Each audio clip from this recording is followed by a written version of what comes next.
Hello, welcome to Hello. Chris and Drew Reviews. How are you, gents? I'm very well, mate. How are you? All right. I'm honest. I know. We've lost him. It's gone 2 seconds in and he's gone. Before my internet. He's back. He's Am I back. back? You're back. I do worry about my internet. That's another reason why I don't do lives. And two, I just have a phobia of going live, to the point I didn't even know how to do that countdown timer until Tom just talked to me through it just before we went live. So here we are, Sunday Impromptu Live. I hope everybody is well. But now I need to go back to the comments. There we go. We're back in the comments. Yeah, how are you both? How are you, Mark? Let's start with you. Yeah, good, mate. Thank you. Had some friends up from Berkshire this weekend, which is lovely. We don't see them very often. I had a couple of beers. Really fell in love with the Vice beers recently. So I kind of had a few Vice beers for review. Drunk them over this weekend. So I'm feeling a little bit annoyed with myself. But yeah, not too bad other than that, mate. How are you? Yeah, I am all good. I've been off this week, but even though I've been off all week, it has been quite busy. I've been doing a lot of decorating, doing the old hall stairs and landing, and literally sanding. It is the worst one, isn't it? And we've lived in this house for what, probably about 6 months now, and it was perfect to move into. We didn't really need to do any decorating, but you like to add your own touch, don't you? Yeah. So we did the lounge and all the bedrooms pretty quick. And then obviously I decorated the man cave, and then Rachel said, we need to do the whole stairs and landing. I was like, brilliant, cheers. And we both booked this week off by accident, as in terms of Rachel had booked it off and I didn't know she had. And then I said, I need a week off. So I'm booking a week off. And we both just happen to have the same week off. We do talk. So yeah, we've been busy doing a bit of that, bit of decorating, and all the woodwork. It really did need sanding back to, back to bare wood. So, but I did buy a belt sander, and my God, they are good belt sanders. There you go. They literally just strip everything. So it didn't take me long with a belt sander, and yeah, but you can adjust the speed on it. And you ramp it up to 7, you can't hang on to it. It literally pulls you up the wall. So yeah, been doing a lot of that, a lot of decorating, and then I did a bit more today. We're not finished. We're nowhere near finished. But that's life, isn't it? So Tom, how are you? I'm very well. Slightly tired. I had my alarms set from about 5:15 this morning to get up and watch the F1. And then one of my dogs woke me up at 4:30. I think it was about 4:35. She decided she needed to do a little vomit. And I was like, well, there's no point going back to bed now for 25 minutes, is there? So, so I've been up a long time. Had a very brief nap. I'm going to go as long as I can. I'm reckoning it's going to be an hour. And then I'll just keel backwards. I might not say bye. I might just fall back in this chair and just just kick back, Tom. Do whatever you want to do, Tom. Do whatever you want to do, mate. It's not a problem. So you watched the Grand Prix?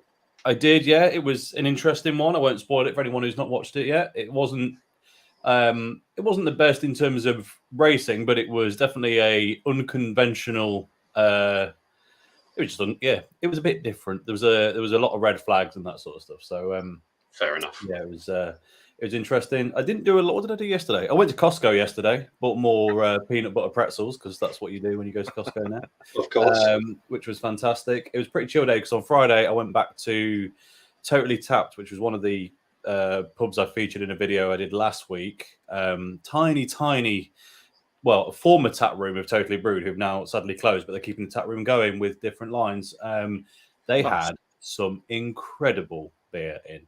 Host of local stuff that most people probably won't have heard of that was very good, but they even had triple Carmelet on tap. Oh, I've never had it on tap. Oh, that's a glorious beer, isn't it? The Saturday was fuzzy. You had quite a variety, didn't you? We were chatting in text, and you did have quite a variety of beers. Was it Saturday night, didn't you? Yeah, Friday night. Yeah, it was Friday night. Sorry, yeah, it was. I thought we were going to go out and it was going to be a very calm one, which it was, but I wasn't expecting quite the variety to be there. So I kicked off. I was like, I'm gonna have this little Baltic porter at home before we go out, because we're going out quite late. It's a good start. It was a good start, and then then it was just like smoked porters and the triple Carmelet and a double IPA, and there was all sorts. I can't even remember now. I'll have to scroll back. But the highlight of that night was my friend, who does like his craft beer, but maybe doesn't necessarily pay a lot of attention to it, if that makes sense. He'll always buy craft stuff. He knows he likes his good stuff. And he sat down at a pint. He sat down. It was his round. He sat down and he got a pint. And I said, "What have you got?" And he went, "Oh, it's just this triple IPA." So I'm sorry. Did you say triple? He's like, "Yeah." I was like, "And you've got a pint of it?" And he went, "Yeah." I was like, "Do you know what a triple IPA is?" And he went, "No, why?" Good lad. Aside from it being about £15 a pint, or whatever. Well, So I said, just out of interest, how much was that round? Because I'd already clocked how much the one was that I'd asked for, because it was on my list to have, and mine was like $4.70 or something. It was a smoked porter. And the round was over 15 quid for 2 drinks. Yeah. I was like, it was 10%. He went another look. It was 10%. He was quite eager. He was like, "Don't worry, it's fine." And like the first half, he went through quite quickly. It took him a while to get through the second half. Very nice. Yeah. Did he enjoy it? I think initially, by the end he was probably regretting it, but yeah, that would be a slog, wouldn't it? I did sample it. I can't remember who it was by, to be honest, because I didn't go and look at the board, but it was nice. A pint of it. That is a slog, isn't it? Get for a pint of triple IPA. That's good going. Not for me. No. So what are you drinking, Mark? I'll say that as you put a glass to your mouth. I'll tell you what, mate. I've just gone for a good old classic Budvar. Can't argue with that. No. Can't argue with Budvar. No, I'm in that. And it's fairly obvious what you're drinking, Tom. I'm just on the Guinness tonight. I did begrudgingly because they don't sell individual cans of Guinness. So all those Guinness videos that I made, I've got quite a few, and I don't like wasting stuff. And I thought Sunday night, I'm not getting trashed. It's not a crazy night. I was like, it's chill, it's easy, fresh head tomorrow. So I'm just gonna stick to some Guinness for the rest of the night, I think.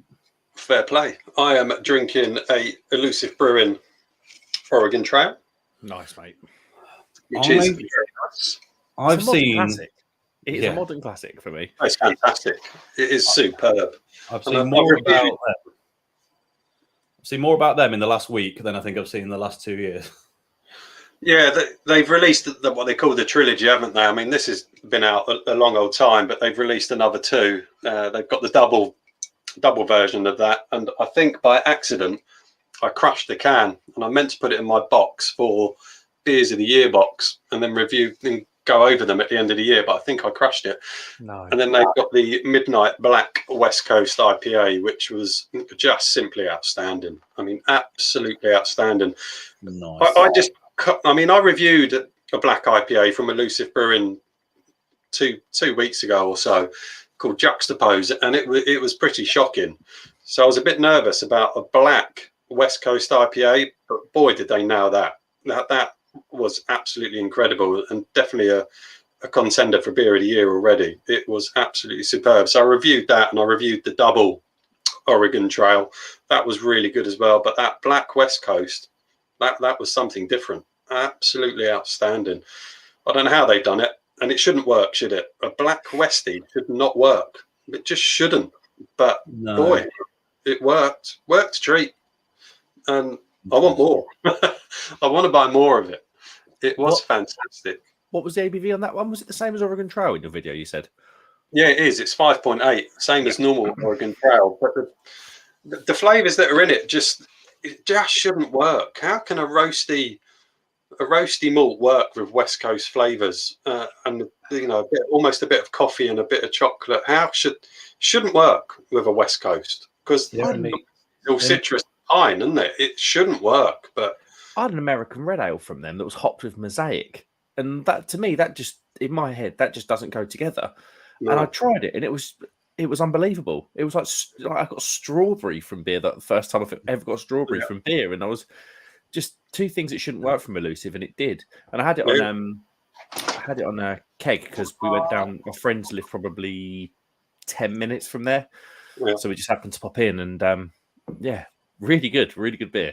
Yeah, I know, but like I said, but there's been a couple from Elusive that I've had that were wonky, and I was getting a bit concerned for them because I thought I've had 2 off them recently that were pretty poor. The white stout, that juxtapose. Oh, was it the white stout? With what was the white stout called? Oh, I can't remember what it was called, but it was dreadful. It was a sticky toffee one. No, I've got their sticky toffee. That's that one.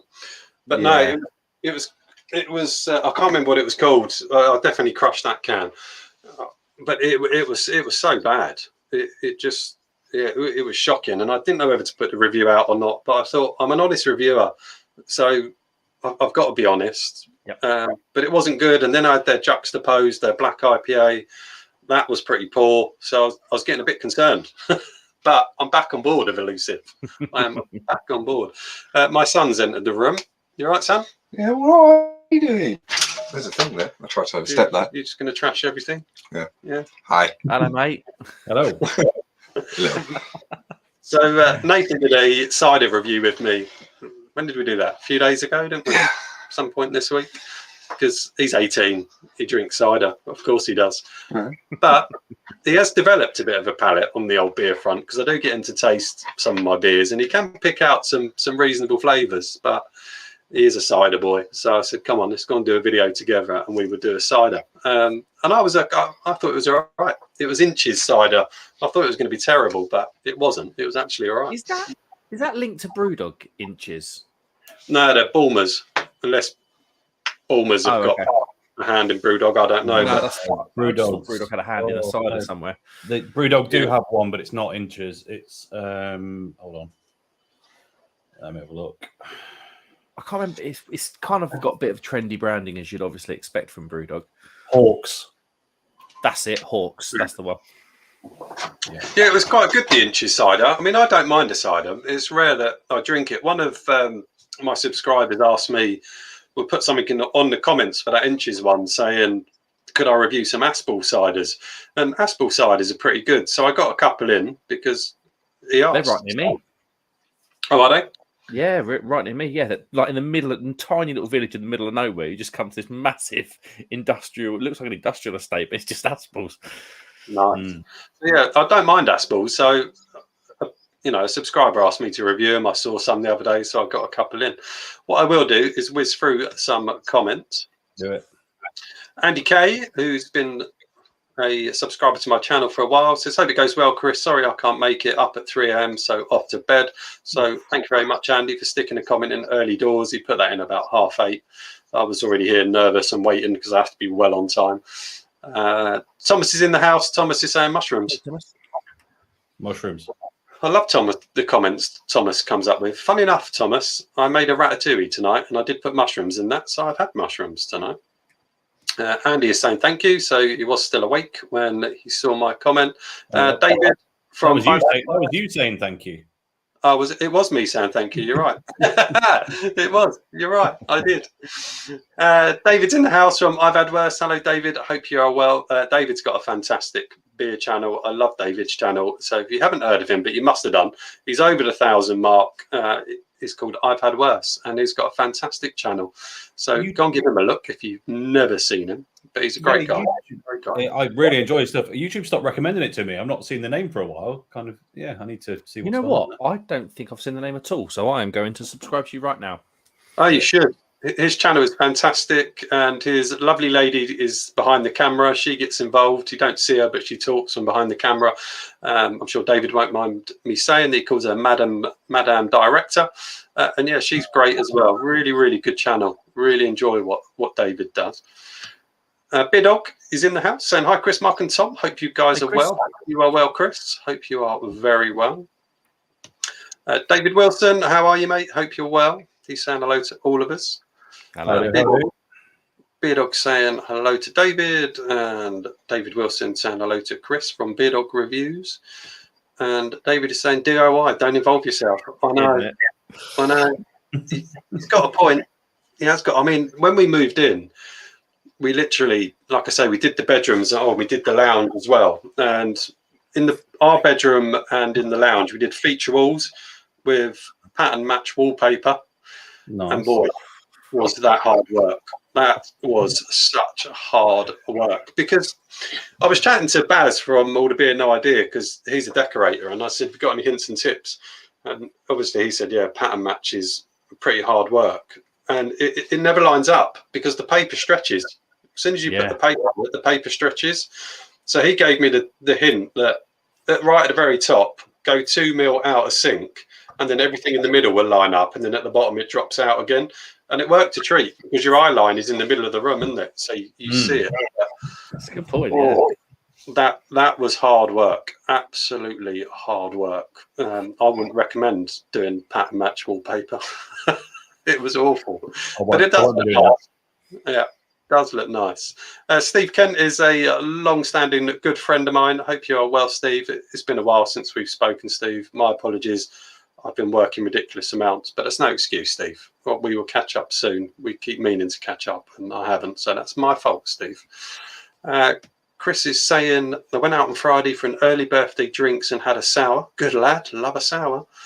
Me, Mr. I Hate Sours. Me, Mr. I Hate Sours. And it was actually gorgeous. I like to hear that, Chris, because I love sours. I absolutely love them. Probably my second most favourite style after West Coast are sours. Really? Yeah. Ooh, I love them. Were you at Chris? Were you at Quantox Brewery by any chance? Or Tap No. Brewery? Which Chris, you're talking to that Chris, aren't you? Yeah, he lives quite close to Quantox. But I had a couple of sours out of the Trembling Madness Advent calendar, and I was like, oh, this is actually quite nice. And one of them was a Vault City one, and I was like, wow, my head's been turned. Vault City, they do some crazy sours. Absolute crazy stuff. I had one on Friday. It was I can't remember what it was now, but it had a lot of chili in it. Yeah, you did. That was the mango one. Yeah, mango and habanero. It was spicy. Yeah. Jesus.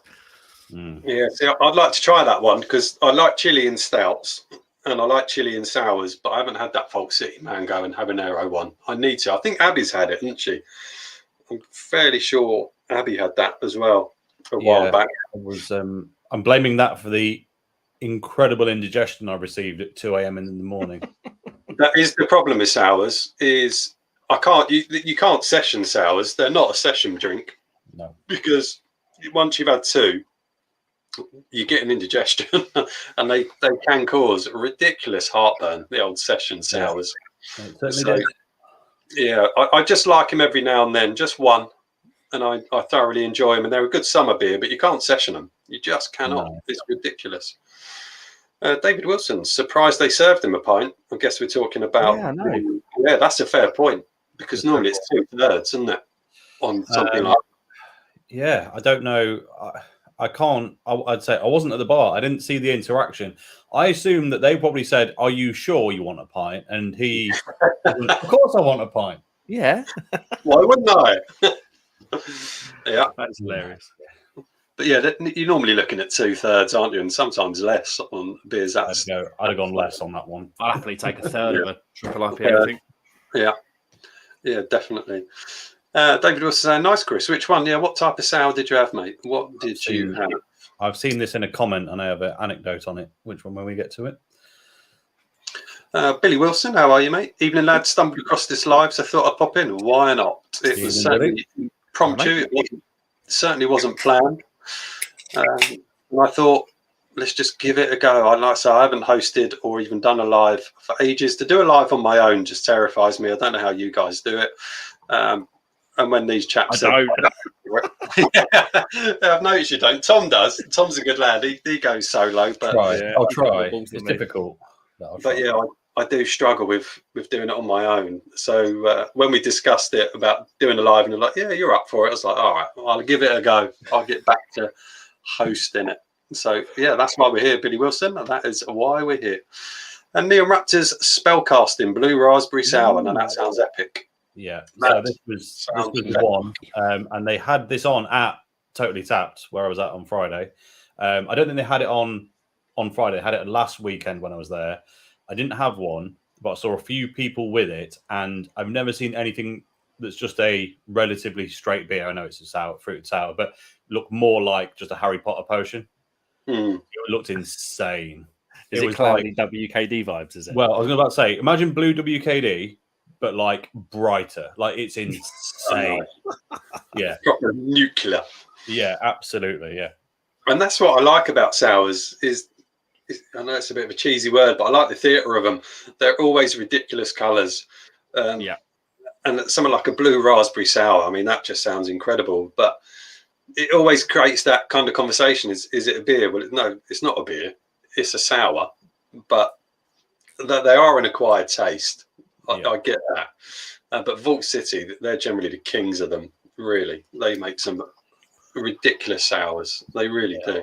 I've got a sour review coming out tomorrow, and the colour on that is worth watching for alone. I won't give it away, but it's just like ridiculous.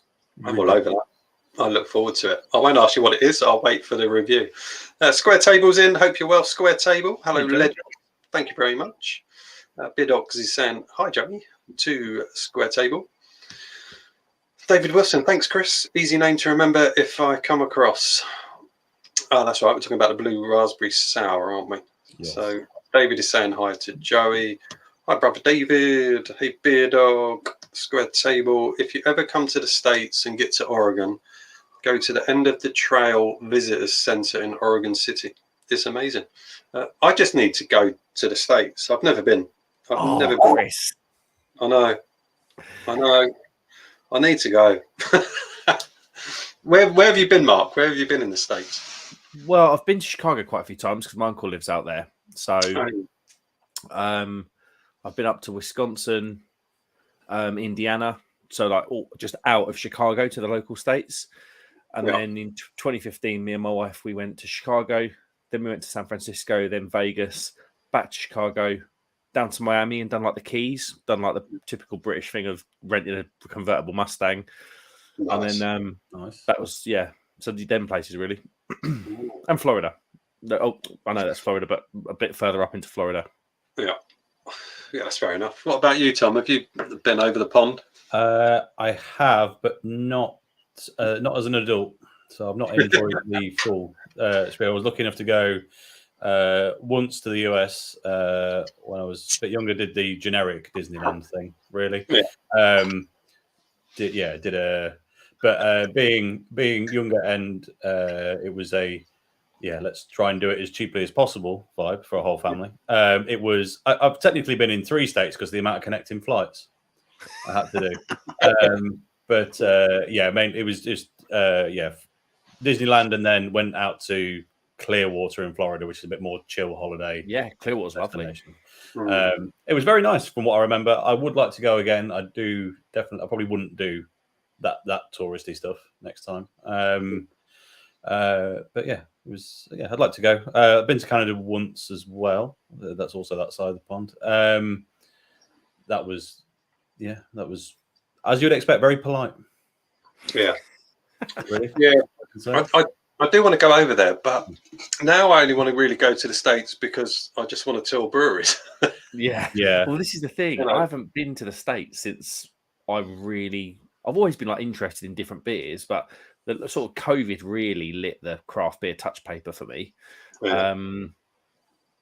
Right, as in like in a big way. But yeah, I'm the same as you, Chris. I want to go back because I'm like, right, I just want to go to like Russian. I want to go to California, go to Russian River, and have Pliny on keg and stuff. You know, absolutely. Yeah, and that's.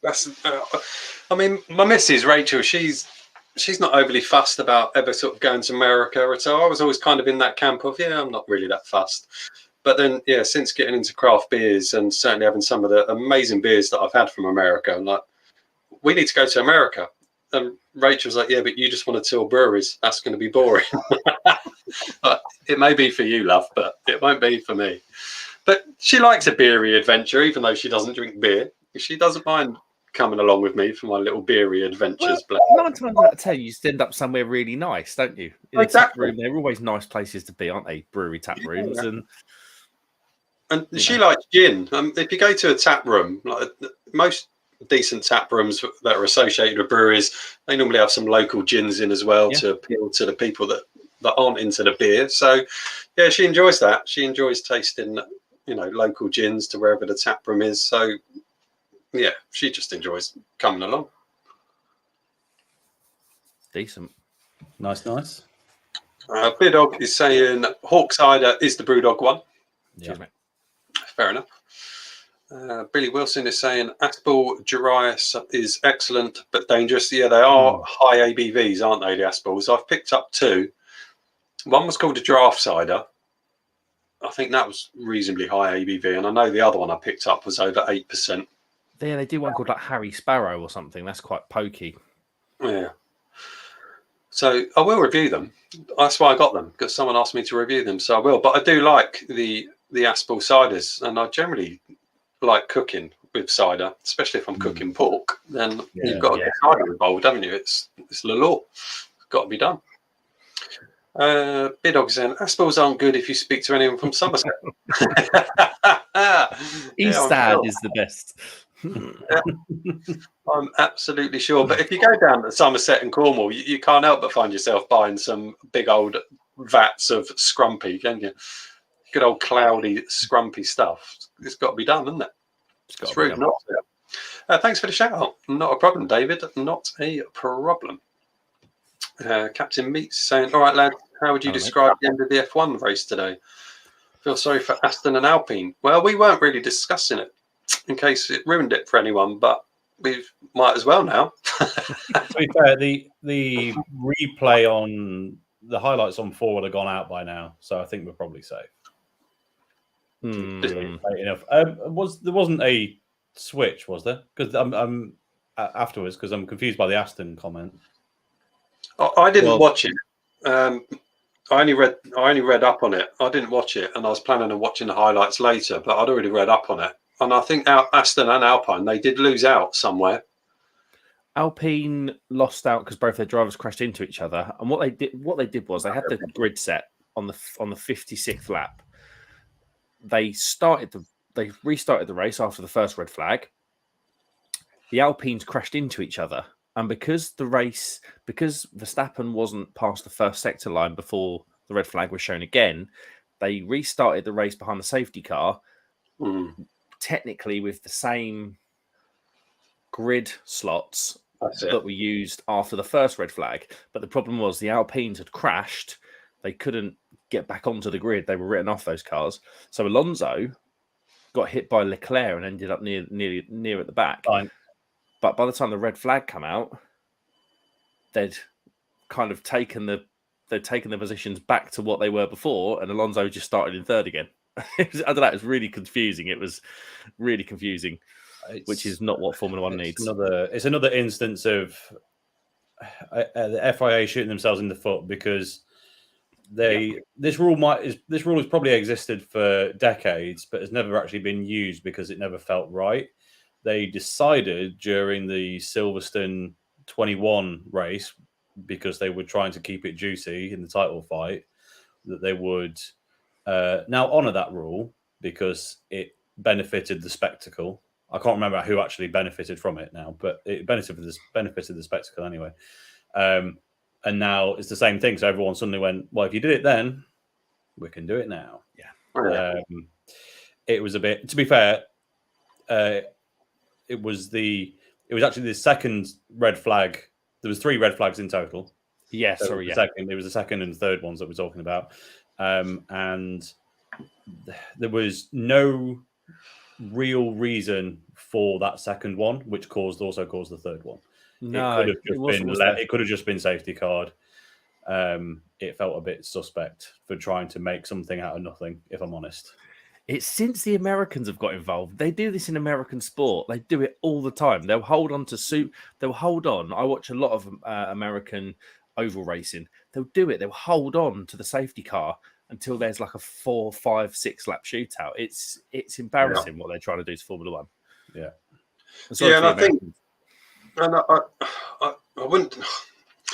I'd say I wouldn't disagree, but from what I've read in sort of like all the write-ups, is people are saying it's now just being run by people that are not in it for the sport. They're just in it for the entertainment value and obviously making money, and that's destroying the racing. I mean, I haven't seen the race. I've only read up on it, but there have been a few things recently that you just think, I'm not sure that's right. But all all of the 2021 season. Well, Yeah, exactly. pretty much. Yeah, and they all refer to that. They all refer to the 2021 season and the debacle of how that ended. Well, it wasn't just how that ended, because everyone likes to go to that and go, that was manipulated. Yeah, yes, Yeah. it was. But so were the 6 races before it, because in reality, if they'd gone by the traditional rule book, there wouldn't have been a shootout at the last race, because Verstappen would have wound it up before Brazil. Yeah. So it's just it's a whole load of it's not good. So what happened to the 2 Ferraris today then? I know one of them crashed, didn't they? What happened to the other one? So Leclerc got taken out turn 1 or turn 3 on the first lap. And then Sainz was doing pretty well.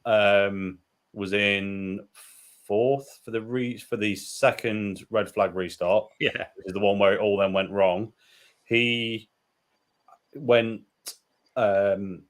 he into turn 3 that time. He tagged Alonso, which caused the start of the major crash of everything. Now, and then got given a 5-second penalty, but because the race finished behind the safety car, he got just swallowed up and ended up 12th. He ended up in 12th or something. I mean, I'll be interested in other people's thoughts when you've been to watch it. I think it's a bit harsh. Yes. Did he cause it? Yes, but it's a effective first lap collision, which is always treated less harshly. Yeah. And whilst he did tag him, I'm pretty sure there was a car's width on that side still. So it was a bit weird. It was a bit weird, wasn't it? I wasn't surprised by the penalty, but I'm not sure I entirely agree with it. But there we are. I'll have to watch it. I'll have to have a little look. But do you two watch MotoGP? I passingly, if it's on and I'm not doing anything, I'll give it a watch, but I don't follow it.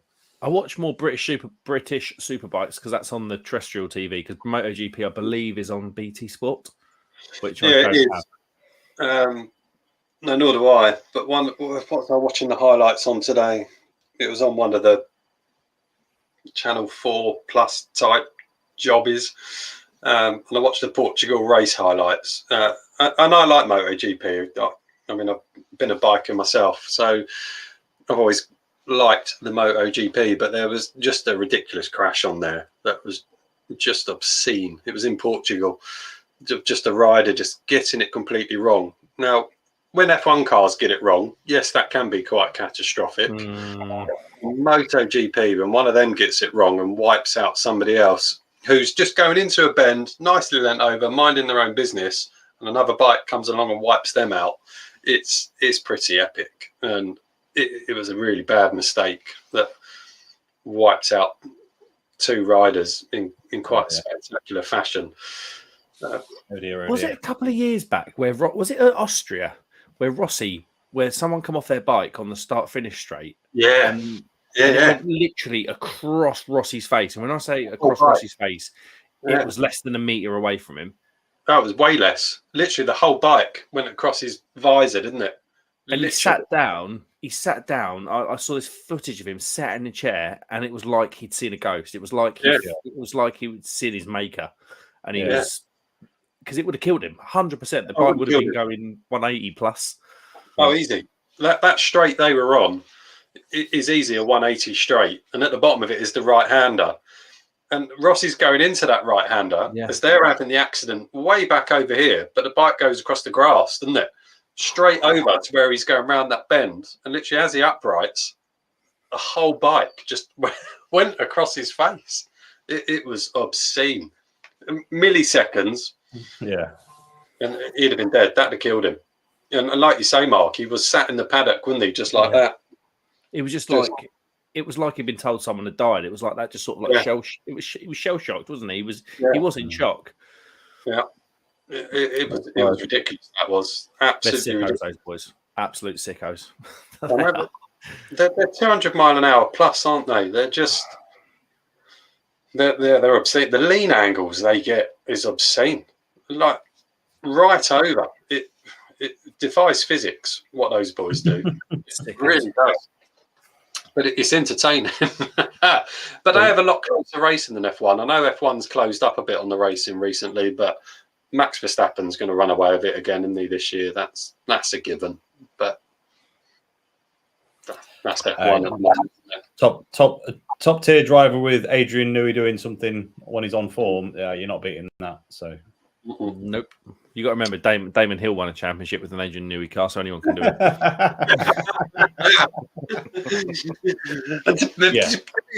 To be fair, that is probably true. But he nearly had a second championship if it hadn't been for Schumacher wiping him out deliberately. Yeah, that's true. He probably would have had a second if it wasn't for that. But that's why I like Michael. He just didn't care, did he? Just full on balls out. No, Max is similar as well. Yeah, Lewis, I thought Lewis might have been a lot. I thought Lewis might sort of feel that, or be the next person in those like brutal winner takes all, that kind of Michael Schumacher attitude. But he never filled it. Although he won multiple championships, he was just a different driver. But Max is totally the same as Michael. I think he probably is, but in a different guise. He's very good at the kind of rule and media manipulation to get an opinion across when it's time to like look at, it's no coincidence that people who've competed against him have ended up with a lot of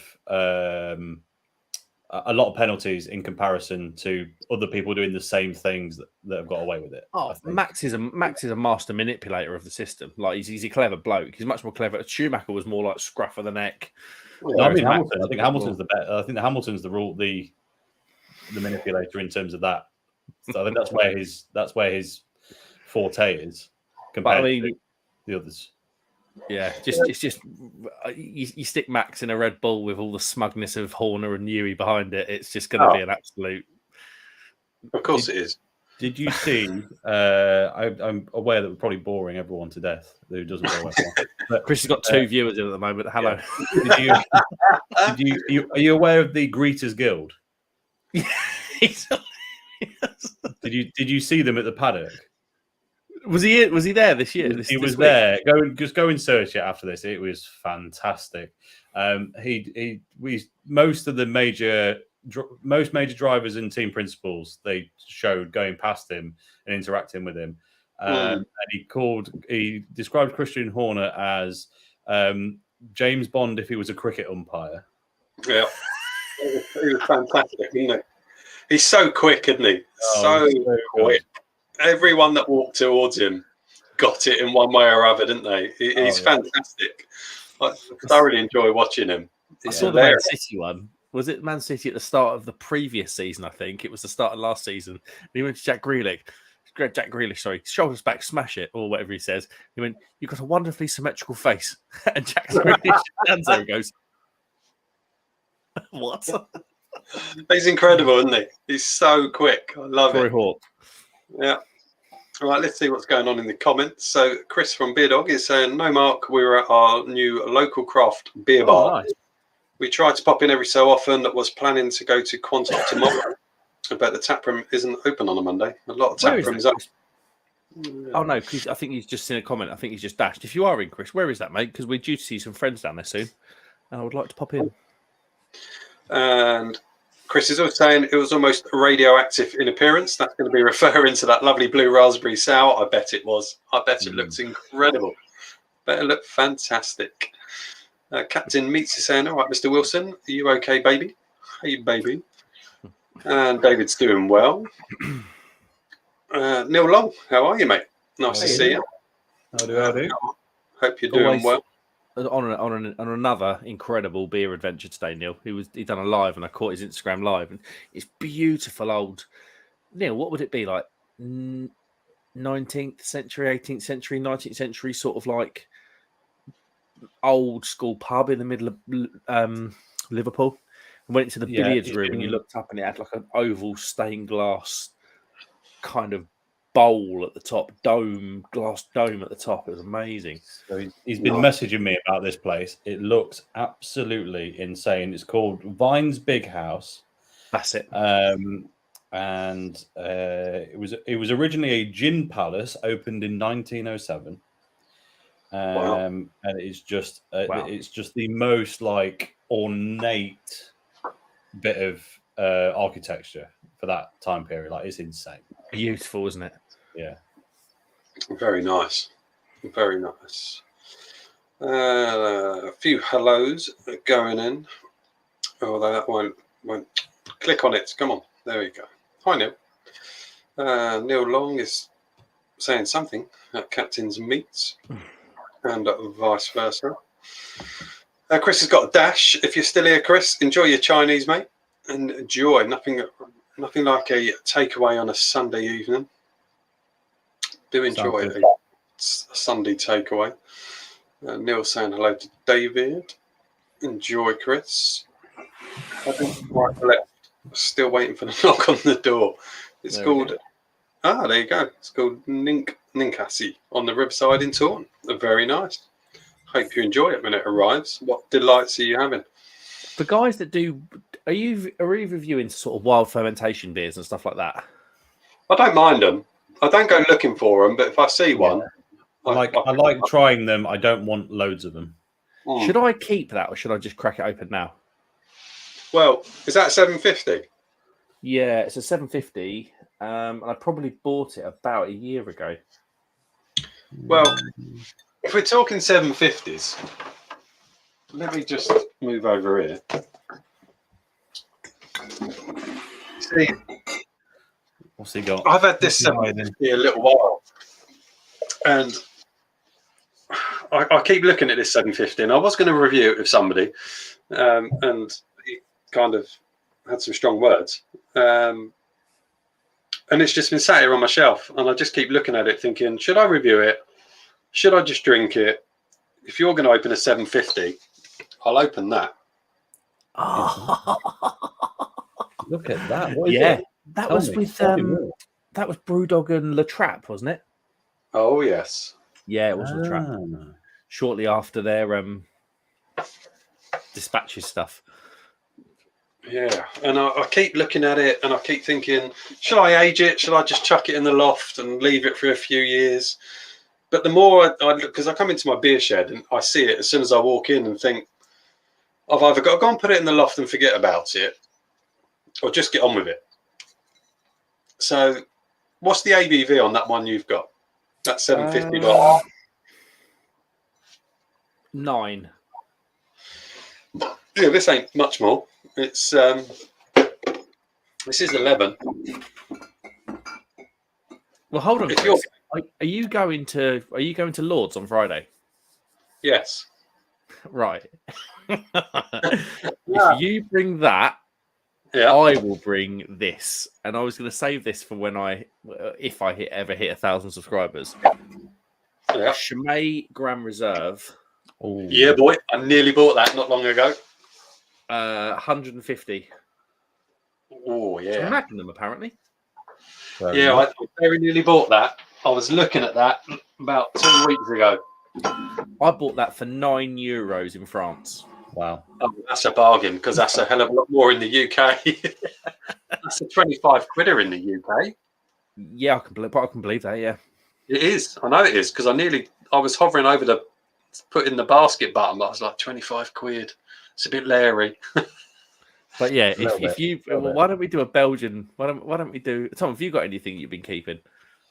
Not Belgian, but what have we got? I'm just wondering whether we could get the big boys out on Friday. It'd make for a good stream. I recommend everybody screen recording it. Yeah, I'm up for that. I'm definitely up for that. Oh, I know. Yeah. Yes.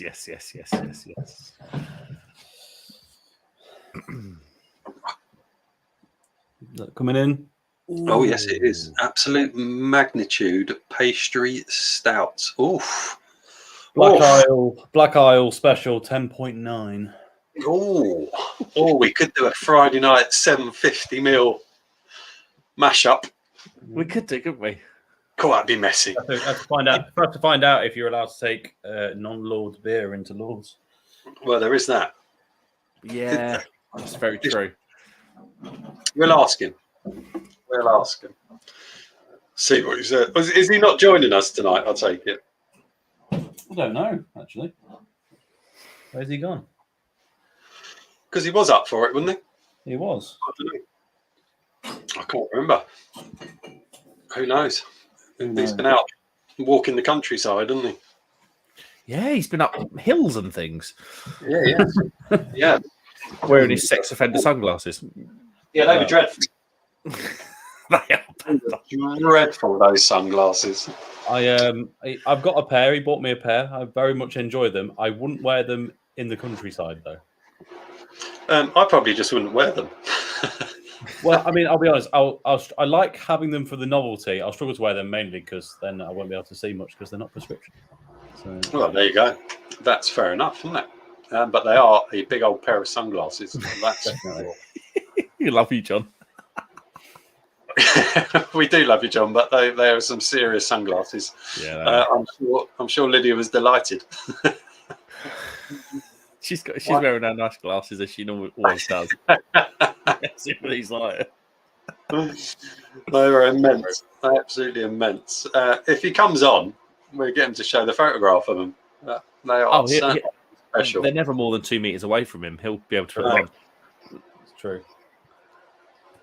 Beer Dog says the craft beer bar. That is Nice, mate. Yeah, I think he was check just that out. He was just making sure there wasn't the. I think he was just making sure there wasn't the confusion because it's the same name as that wild beer that you've got. Yes. Cheers, Chris. fair one. Thomas is back with one of his delightful, crazy comments, which we love. What's everyone's worst piece of advice?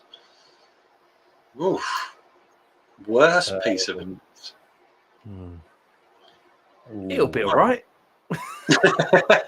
It'll be fine. Yeah, you know what I'm saying? It'll be all right. In light of Friday, I'm going to say I'll have a pint of triple IPA, please. A pint of triple IPA, yeah, that's some bad advice, isn't it? Worst piece. I like what you say, Mark. It'll be all right. I'm quite renowned for saying that to people. Yeah, just do it. It'll be all right. What's the worst that can happen? It's the funniest comment ever because they've come to you because they're totally in a predicament. They've probably looked at every other option. They've been mulling over it for about 2 weeks, and then they've told you, and you're like, "It'll be all right." It'll be all right. I think I actually got some very similar advice in a group chat that I'm in, and I said I'll be live tonight if anyone fancies watching it. And I said I don't really do lives. I have a bit of a phobia of doing lives. And someone put, where's it gone? Oh, you can do it. Yeah, so I do say that to some people. Yeah, you can do it. So someone's put, you'll be fine. You can do it. That's what you tell us. There you go. Like, fair play to them. I always tell them that. Yeah, you can do it. You can do it. Do whatever you want. Good. It's always good drinking a Budvar, isn't it? I've just smelt it. And that's a Budvar glass as well, isn't it? Yeah, that was great. I went to visit Redim at Brew London, and I came back to John absolutely battered. I literally went to visit him for about an hour. Started doing that like side pull. He taught me how to side pull. I can't remember because I was absolutely smashed before I went there. Because I went to Vibrant Forest and I was like, "Oh, I really like your beer. My beer of the year last year was your Imperial Stout," and they were like, "Oh, we've got a 13% Imperial Cherry Stout on if you want it." And I was like, "Oh, can I?" And the next thing you know, you're drinking like two lots of 2/3, stumble over to Redim, chew his ear off for an hour, come back absolutely battered. Nice. It is a great glass. John's got one as well, isn't he? One of those glasses. I'd imagine Paul's got one as well. I might have actually stolen that thinking about it, but cheers, Redim. No, I'm in it. So, yeah, Brew London this year. That's the same time as the coronation, isn't it? That's an expensive time to try and stay in London for the weekend, isn't it? Okay, well, that's I can say categorically then another year I won't be going to Brew London because I've already got stuff planned for that weekend. Yeah, I won't be going. I'd like to, but the thought of going down there at the same weekend as the coronation, the tubes are going to be packed. Everywhere's going to be packed.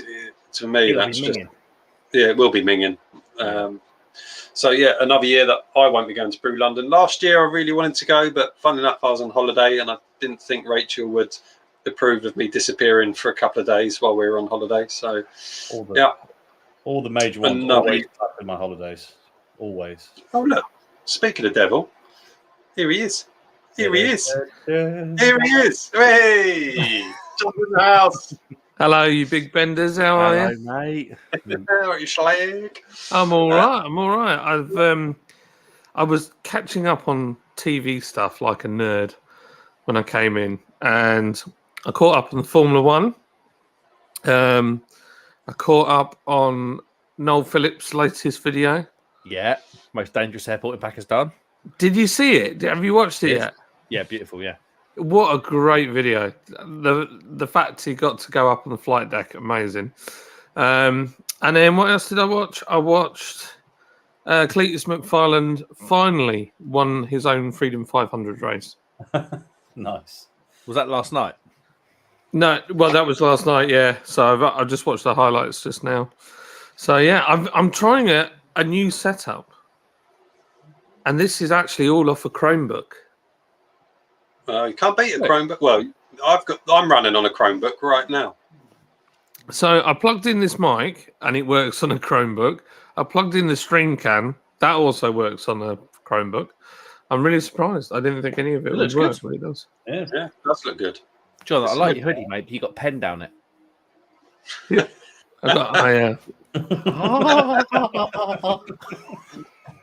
I need to. I'm a dad now, guys. I'm a dad now. I can make those jokes.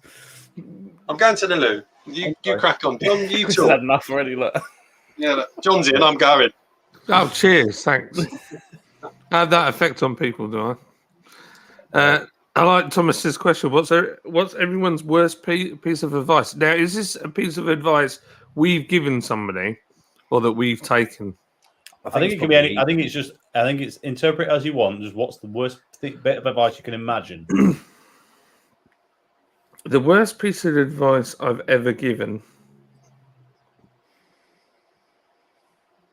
I think the worst piece of advice I've ever given was on a track day when I used to work for a company, and we would ride passenger in people's supercars and help them with their driving. And I said to this guy, "You should be able to take this flat out." Easy flat, this one. Yeah, which you can normally, but he lacked any skill whatsoever, and we ended up in a tire wall. There you go. What I should have said is, you can do this flat out, but I'd take it easy if I were you. That would have been safer. Yeah. It's good advice. John, we were discussing earlier. I think, are we allowed to do bring a bottle share at in your brewery on Friday? A bottle share? What kind of bottles? Like Proper bottles. We're not talking like bottles of wine. Bar. Let's have wine. We're talking. Well, Chris has got something quite good. He won't like it because it's got a certain word on it. I can't even see it. That's one thing. The screen's tiny.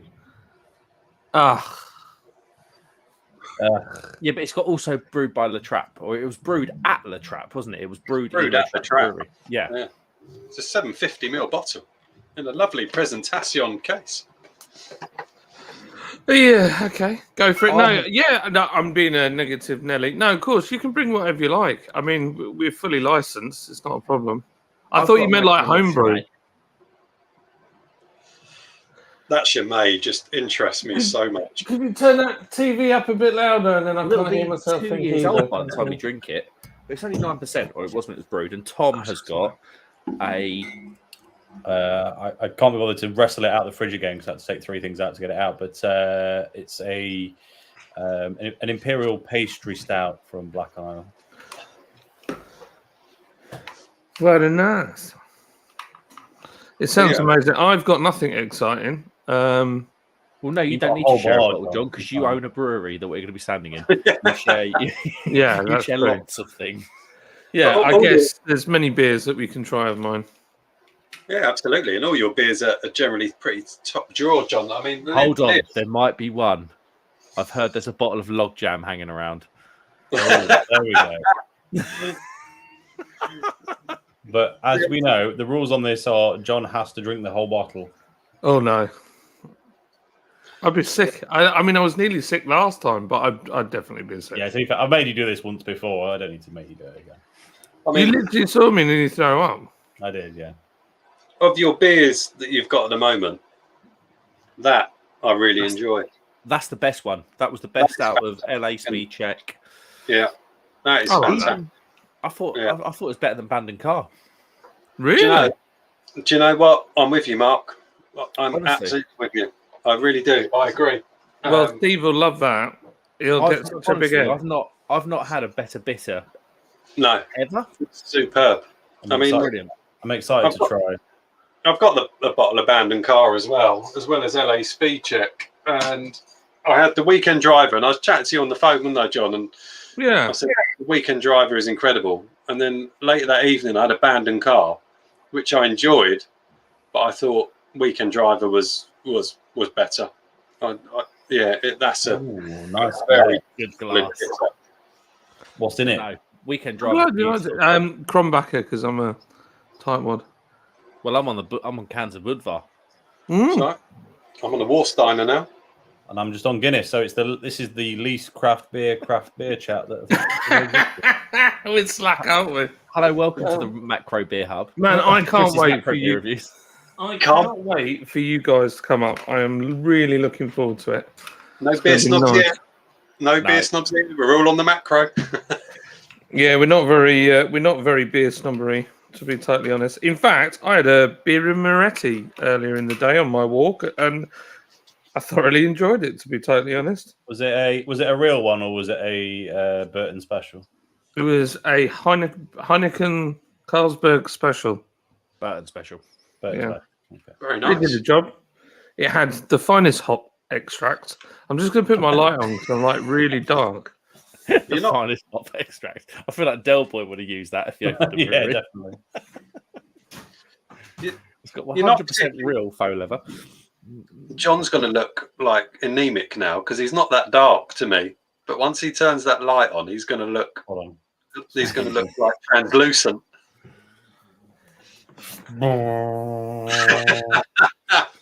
Jesus. That's a bit bright, isn't it? What room are you in, John? I'm in the back lounge, but what you can't see looks nice there, doesn't it? Yeah. Oh my God. It's yeah. Oh, I did make a little bit of room because I did a bit of I had the steering wheel and pedals out because I was trying out the Forza Horizon 5 rally pack that's come out. It was quite good. Of course. Shall I rattle through some comments? Do it. Let's do it. Rattle I'll through go for a them. quick wee. Not that we've got a huge amount. Thomas is saying, please like and share. Thank you, Thomas. Always Do that. appreciate it. Do that. Thomas is saying, chug. That's in relation to us talking about the 750ml bottles that we were talking about.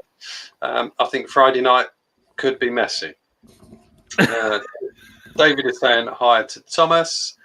And another hi, David, from Thomas. And Mark Jones. Mark, I didn't even realise you were in, Mark Jones. Sorry, mate. Nice to see you. Chug it down, yeah. Get it down, you son. Hello, Mark Jones.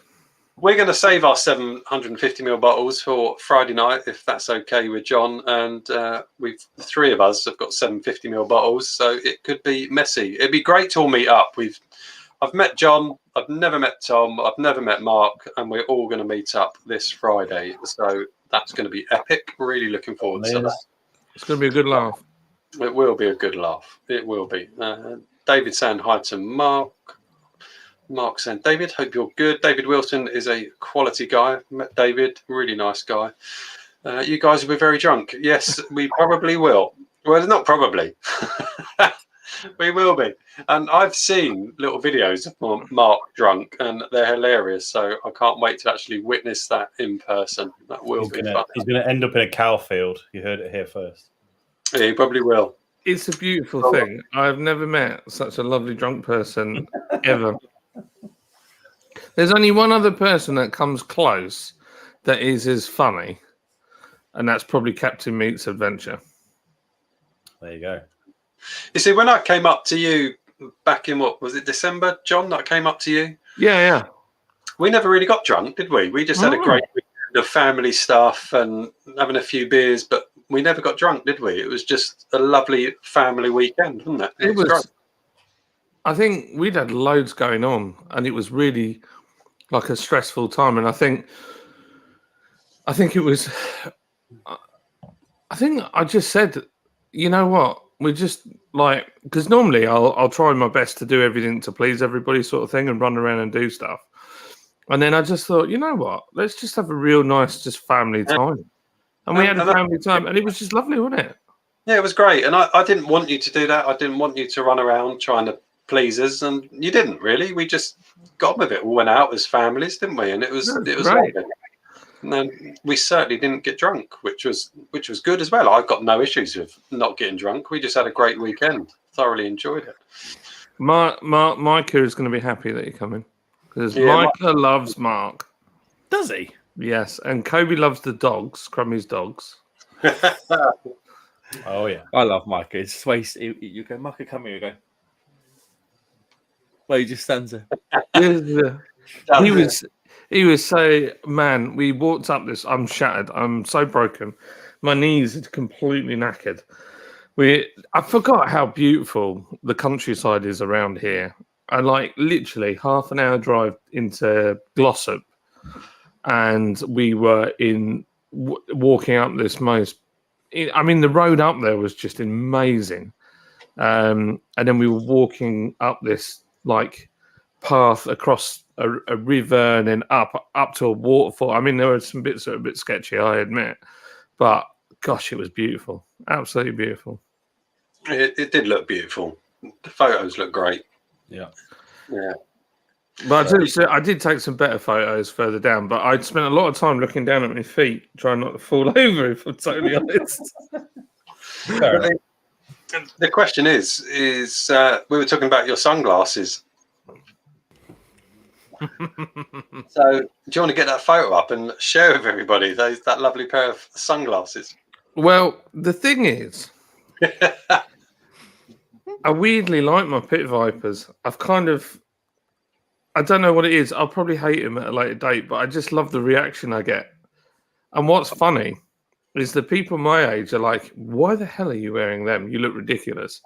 And then like my mate's daughter's like, Uncle John, those are some cool glasses. Where'd you get them? And I'm like, well, I bought them online. And she's like, oh yeah, there's this guy in America, me and my sister follow, and he wears pit vipers. I was like, yeah, man of true style. Do you know what they remind me of? Oh they no. They remind me of Judge Dredd. Yeah. They do look a bit like that. They do. They are full on Judge Dredd. They're certainly interesting. Chromie's got a pair. I do. I've talked about them. I enjoy them fondly, but I personally probably wouldn't wear them in the countryside. And secondly, can't really wear them practically because I need to wear glasses.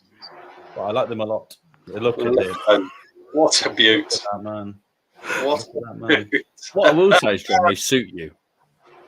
They do worryingly suit you. Yeah, that's the other. Yeah. The other bit. It's funny. It's just literally, you can see my friends thinking, he's lost the plot. Why is he wearing those? Maybe. Right, gents. I said I was going to do an hour, and I am now on the precipice of falling to sleep. If I open another beer, I'll just be asleep in this chair. That's fair, mate. That is fair. So I'm gonna leave you to it, and for John to show lovely photos of the wilderness. Before you go, Tom, teach me another trick. How do I give you the whole screen? You need the whole screen. You know, like when you. That's a good question because I can't see it from in here. I think in the basement, the 3 dots on each person, you can click on that, and then it'll give you an option. I don't know why I'm going full screen at this point, but because you do it to us when we're on yours. So it's true. I did it one time. Okay. I've got 100 times. See, when I click on the 3 dots, Tom, I get edit name, edit mic, kick from the studio, or ban. Oh well. Do the 3 dots on the actual person. So go I on the think we have. window on the screen. Isn't there not a set of boxes above it with all different shapes? Oh, there we go. Solo layout. Is that it? Oh, that's it. So if I do that, how do I then get everyone back? That's a good You question. just press it again. Let's try it. So everybody, Tom's got to go. He's tired. He's been up early. We know that. So I'll just let Tom say goodbye and talk about himself. Hello. I'm not going to talk an awful lot about myself because I can't remember anything because I'm too tired. But I hope you all have a cracking week, and there will probably be some streamed antics from Lord's Brewing Co. next Friday, where Mark will definitely fall in a cowpat at some point. That is my prediction. But until then, have a great week, everyone. Thank you very much. Tom. He's a man who loves finer things in life. I'm getting to grips with this live business. I'm getting to grips. So thank you very much, Tom. Thank you for coming in. I know you're tired, mate, so I really appreciate it. No worries. No worries. See you on Friday, Tom. See you on Friday, buddy. See you on Friday. It's going to be good. Have a good one. Bye-bye. So we've had my son in the room, and now we've got Leah's in the room. Leah's coming to join. Is he going to say hello? Hello. Oh, well, that was good. Well, that's what you get with an autistic child. They will answer the question literally. Anything else you want to say, Leah? No. No, you're all right. Anything you want to talk about? No, mate. Any life issues? No, mate. What did you have done about a weekend ago? My earrings, you know. Got your ears pierced? Yeah, and then they stopped hurting, and then I accidentally hit them, so now they're really hurting. There you go. Do we not get a look at the earrings? No. Can we see your earrings? Oh, she will not come on camera. Shit, can we? What if I just point it at your ear? Weird. You look that way, and I'll point the camera at your ear. No, she's off. You're going to come round here. Come on, be brave. Be brave. Hi, Leah. Hi, Leah. What do you look like your mum? Hello, John. You've not met Mark yet, but Hello. Oh, Chris. Hello, Chris. Oh she does no! look like her mum. Let's zoom in on there the we ear. That one's gone. Oh, we're back. Ear cam. We just got a close up of Leah's ear at the moment. The poor girl. It's weird, isn't it? The old interweb net. I can't believe this is streaming off a little Chromebook. It's working. I can't adjust any color settings though.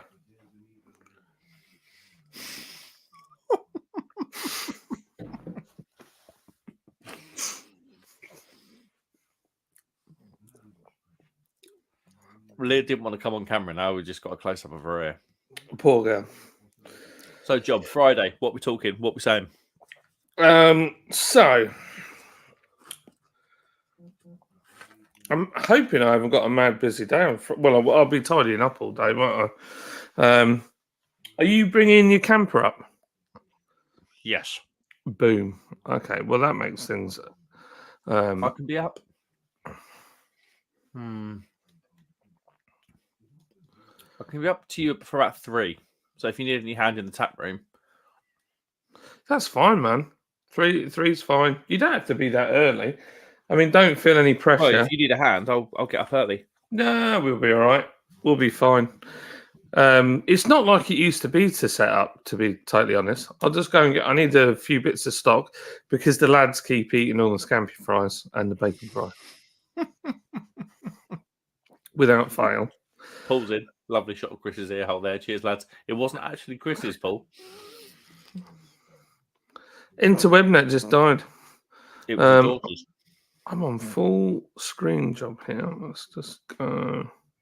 There we go. I can see the comments now. Paul's beer reviews. He's kind of a big deal now. 7,000 subscribers. He's just left us all in the dust.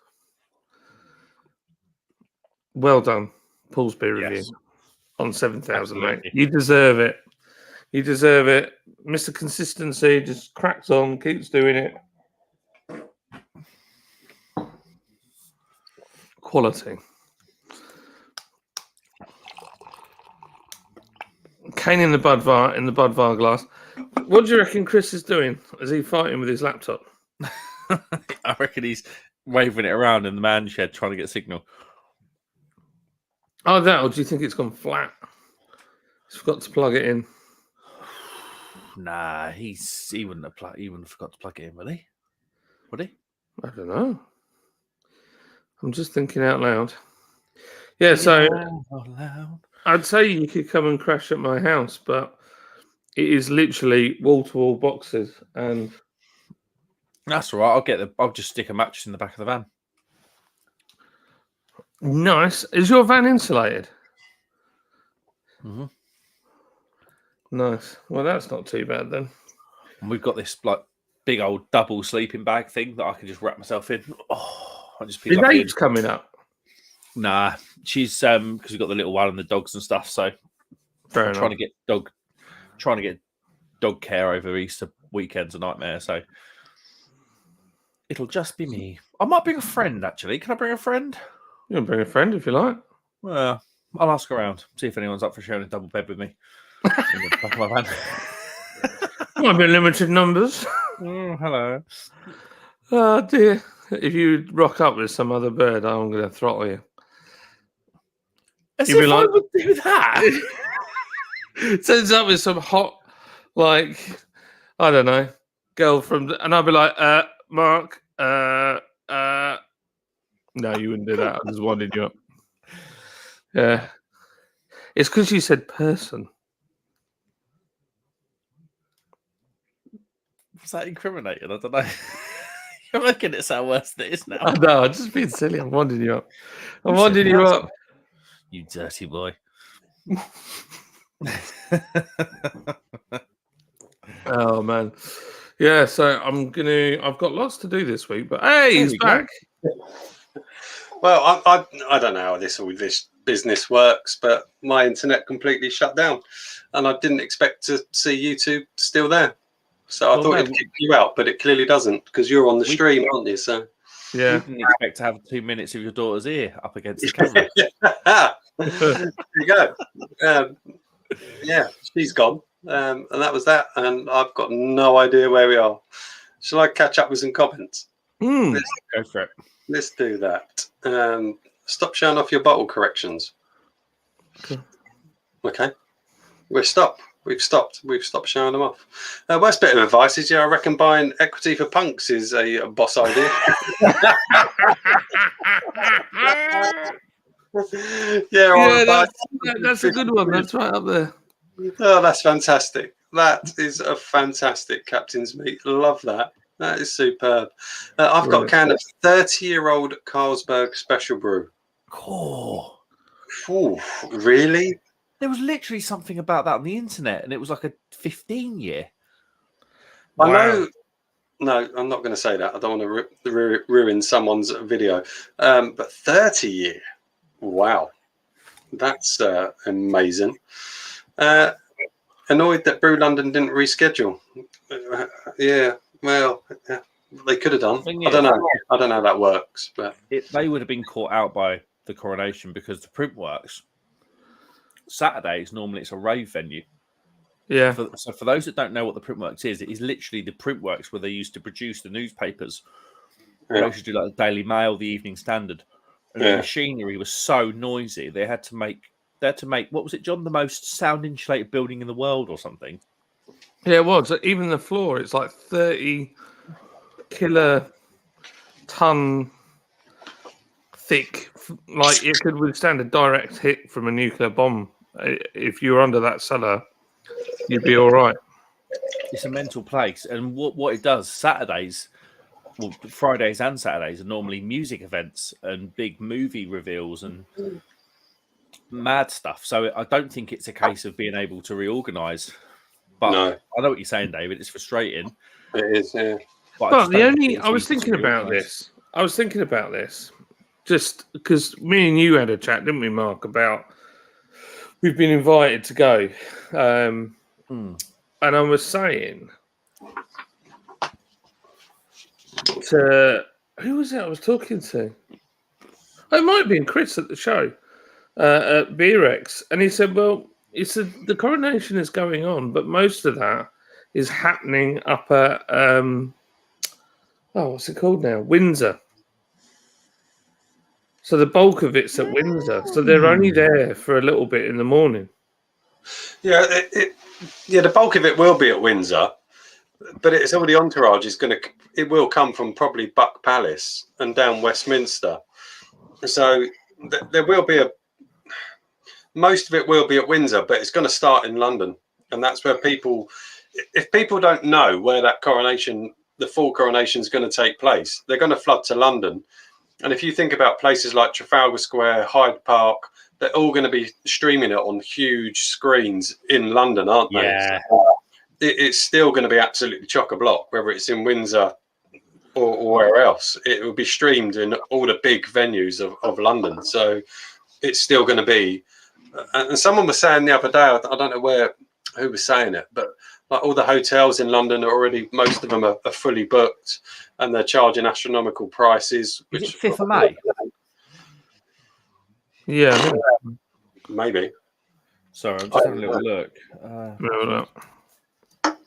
While you're having a look, I said I was going to say something. I didn't want to interfere on someone who's potentially doing a video, and this was the comment that I'm talking about. I know David has got a 14-year-old can of special brew.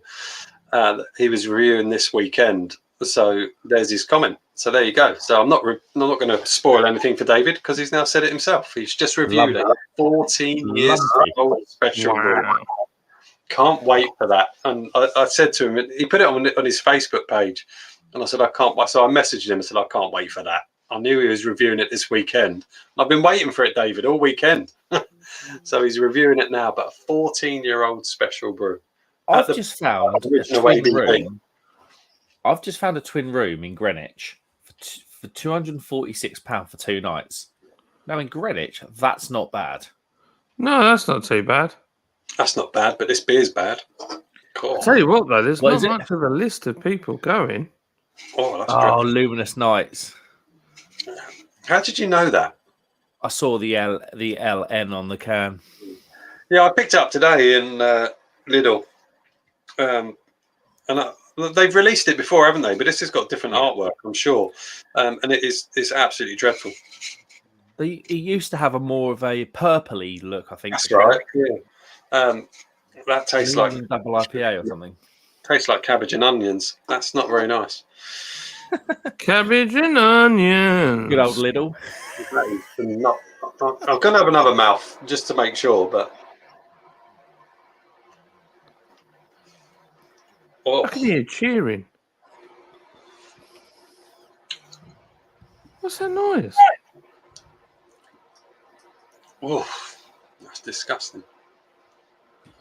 I don't know, what is that noise, John? Because I can't hear cheering. You can hear cheering. It sounds like cheering, but it's the way I'm not used to this mic. This laptop. Maybe it's just cheering me on. I have to say, I really enjoyed Brew London last year. I really enjoyed it. It was pretty. You could tell. Yeah.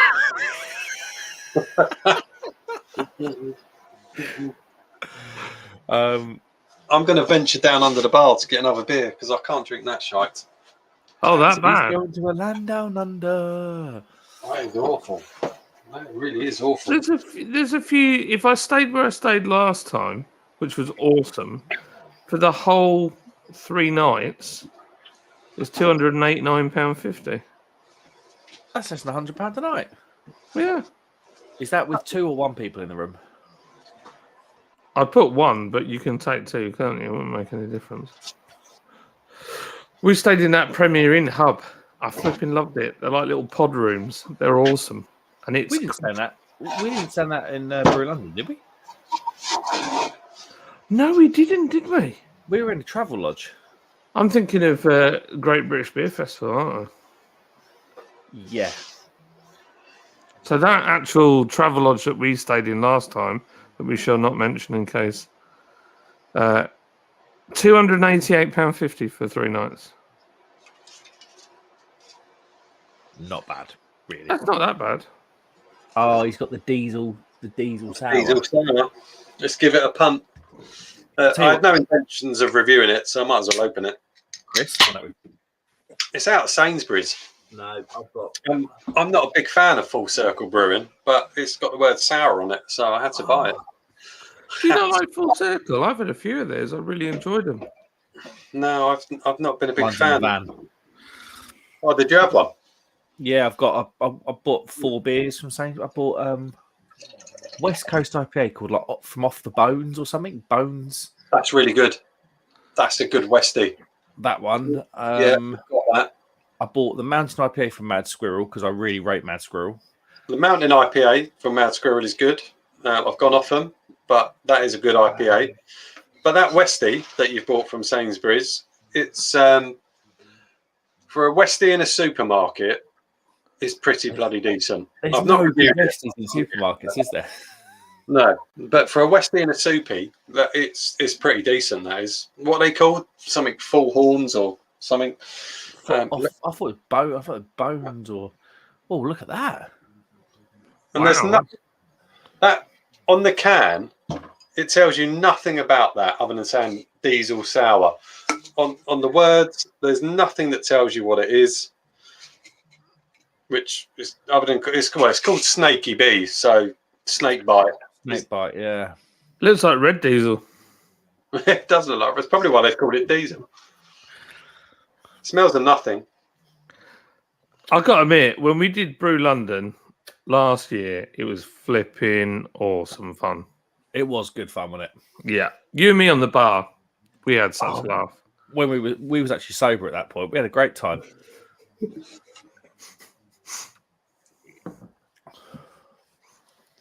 We were sober in the loosest sense of the word. We got about 25 minutes and we were like, girls. Oh, man. Log Jam is awesome, according to David Wilson. I didn't mind Log Jam. I didn't mind it. It was so weird. That's why I liked it. It was just so weird. It's like properly odd stuff. It is odd stuff. But I've got the artwork on my in my pub shed. I have got the Log Jam artwork up on the wall. Nice. It was so weird. Here's our handsome John. We're that far behind. Hey up, Neil Long. How are you? He is a handsome beast. He looks like a certain king from times ago. I thought that'd give you guys a good laugh. I loved it, but that picture was so accurate. I was like, has he edited this picture? Has he tampered with it? I literally look like him. You do. It's ridiculous. Yeah, I don't know. Yeah, somebody sent it to me like, John, are you related? Question mark. Sorry, is this the king? Yeah. That is hilarious, by the way. I showed that picture to Rachel of King Edward the 7th or whatever he was. And I said, Rachel, who's that? And she went, that's John.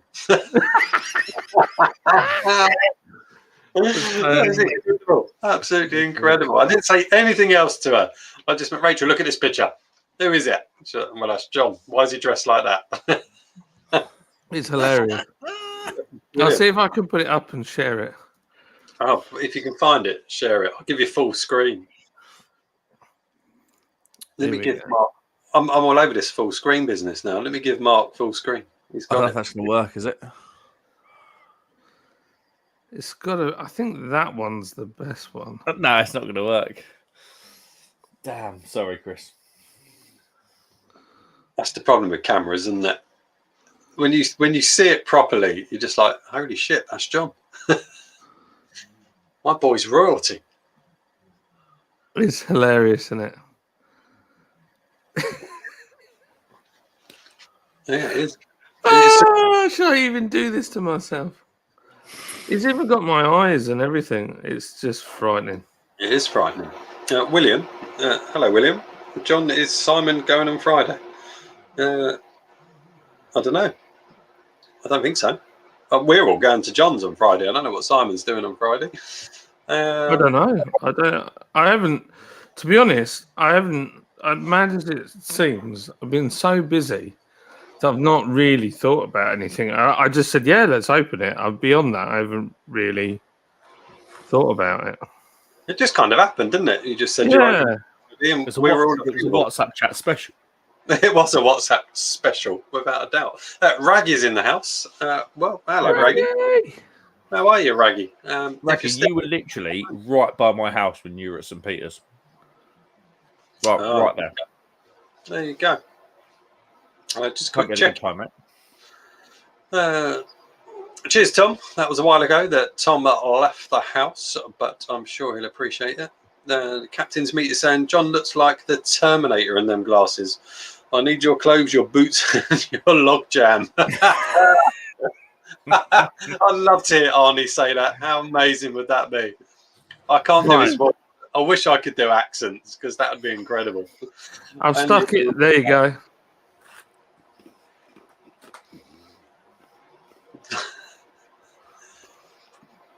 Am I supposed to be doing something now? No, I'm just saying. Where have you two gone? We're still here. What have you up to? Taking you out. We're all on the screen still. We are all still here. For Oh, us, you- you started doing this weird pose sideways. It was quite weird. Oh, hang on a minute. Hang on a minute. I'm having a senior moment. There you are. I was expecting to see that sideways pose and Hang King on. Edward. He thought he put it on OBS, but he didn't. I didn't. Yeah. I can't work this. There we go. Chromebooks do take a bit getting used to. I do, don't they? Right, Yeah. it's there. The picture is in the basement if you want to put it on. Oh, there it is.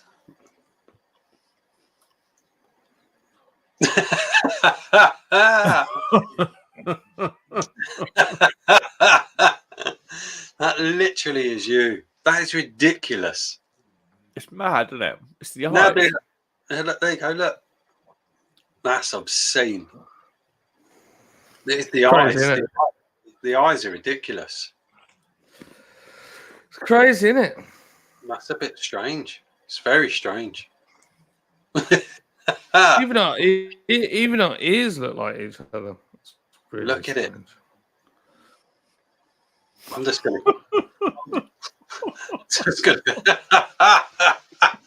I'm just gonna keep randomly throwing that in there. There you go. Oh wow, we've got some weird overlapping going on there. Oh, that's genius! I love it. That's so Absolutely good. love it. Captain and any RGB accessories. I don't know. Where did that comment come from? Have I missed I don't something? know, but who doesn't like RGB accessories? That's the thing. Do you know, I'm going to tell you something that's really, really sad. Probably a little bit embarrassing that I'm going to confess this. I've got lots of LED lights in here. There's a lot in here. And I had no idea what RGB stood for. And literally last week, I worked it out. No way. Honestly, I had no idea. I had no idea. And then it's so obvious that it's red, green, and blue.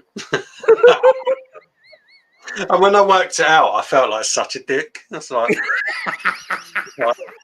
oh my God, it's red, green, and blue, isn't it? No idea. I thought it was some technical word for the way they all worked. And literally, it was literally about a week ago I worked it out. I was sitting there looking at the keypad thinking, there's red, there's green, there's blue. Ah, yeah. RGB. Oh, I felt so ashamed of myself. It's all right. I felt as bad when I drove past Everton and Liverpool and then realised I was like, I always thought that was a London club. That's pretty bad. That is bad. That's even worse, to be fair. That's right up there. Yeah. Oh, look who's appeared in the chat. Look who's There he here. is. Here he is. The old Schlag. Hope you're well, Paul. Hope you are well, son. Lovely shot of Chris's ear hole there. Well, that was my daughter's ear hole, but it's better than an ear hole than a something else hole. Let's go with that. Oh, God. That'd be bad. Well, I haven't got one of those, so I can't show you that. Hi, Paul. says David. Chris is back. I've returned post-Chinese. How was your Chinese, Chris? What did you have, mate? Or what did you have in your Chinese? Hi, David, says Paul. Oh, I love a Chinese meal. I could do a I Chinese think now. a Chinese is my favourite. Oh, it's a debatable one, that, isn't it? They're reliable. They are reliable. But is it my favourite? I don't know. You can get a bad Indian, but you rarely get a bad Chinese. Oh, Agreed. yeah, I don't know. I've been spoiled rotten. The curries you get up here are just, oh man. I had one the other day from Imran's, which is just a little while from us. I kid you not. It's incredible. Absolutely authentic, spicy, but not like they make it hot where it's not just hot. It's all the different Flavorful. spices. Yeah, you can taste all the different things. Oh, it's just amazing. So I love it. See, I agree with Mark. I've had more bad Indians than I've had bad Chinese takeaways. Yeah. Without a shadow of a doubt. Without a shadow. And it really pisses you off, doesn't it, when you're spending that money and you get a bad takeaway. But Chinese, they're generally fairly consistent. So I'll agree with that. I would agree. Salt and pepper chicken. Oh, Salt and pepper chicken. That's immense, isn't it? I'm just going to go just eat. Chicken balls, though. Sweet and sour chicken balls. They either have them perfect or they're terrible. Yeah, people can get those wrong. If it's not nice and crispy batter, when it's gone soggy, that's a no deal. Isn't it?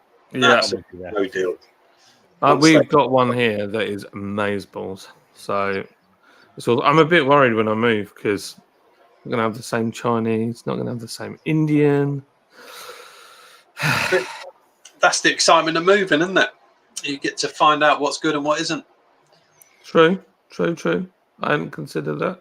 Shall I get another beer? You get another beer, son. Get one down you. I'm going to get this camera a little white. Because I found a little... Paul saying hello to Neil and Chris. And we also have in the house Mersey Beers. Mersey Beers, how are you, mate? Nice to see you in. Hello, Mersey Beers. How are you, mate? Good evening, drinking ESB by North Brewing's collab with Fight Fest from Italy. It's maltier than a serene loaf. Like that, maltier than a serene loaf. Have I had a ESB from North Brewing? I've had a lot of ESBs recently from some craft brewers. I'm not convinced I've had that one though. Maltier than a serene loaf. Love a malty serene loaf ESB. And I've got some ESB. I've got some London Pride. No, I haven't. I've just got Fuller's London Pride in at the moment. Should have opened that rather than this diesel sour. But yeah, and that's a style I'd like to see a lot more this year, Mersey Beers. I'd like to see a lot more craft brewers coming out with more bitters, more ESBs, proper decent lagers. And I think with the craft beer scene, well, not so much the craft beer scene, but like the beers you get in supermarkets, I think all the big fruity, big juice bomb IPA, have they had their day? I wouldn't go that far, but I think people are getting a bit used to them, a bit bored of them, and I'd love to see some craft brewers going back to the roots of traditional English beer, being some nice ESBs, some good bitters. That would be fantastic. I'd like to see a lot more of that this year. And if you want a really good bitter, I know he's in the house. This isn't an arse kissing exercise, but go and have a look at Lord's Weekend Dry. That is a fantastic bitter. And I'll tell you what I like about this is I reviewed a few weeks back now. I reviewed Polly's. Polly's did a bitter, and I was concerned that whether Polly's could do a good bitter because they're the kings of the IPAs, aren't they, Polly's? And they released a bitter, and that bitter just tasted like one of their fruity IPAs. Really? Did it? Yeah, go. I'm not telling you to go and watch my videos, Mark, but yeah, I am telling you, go and have a look at it. It was like drinking a fruity IPA. But annoying. John's got this weekend driver out, and I can only do things honestly because that's the way I do things, and I hope everyone knows I do that.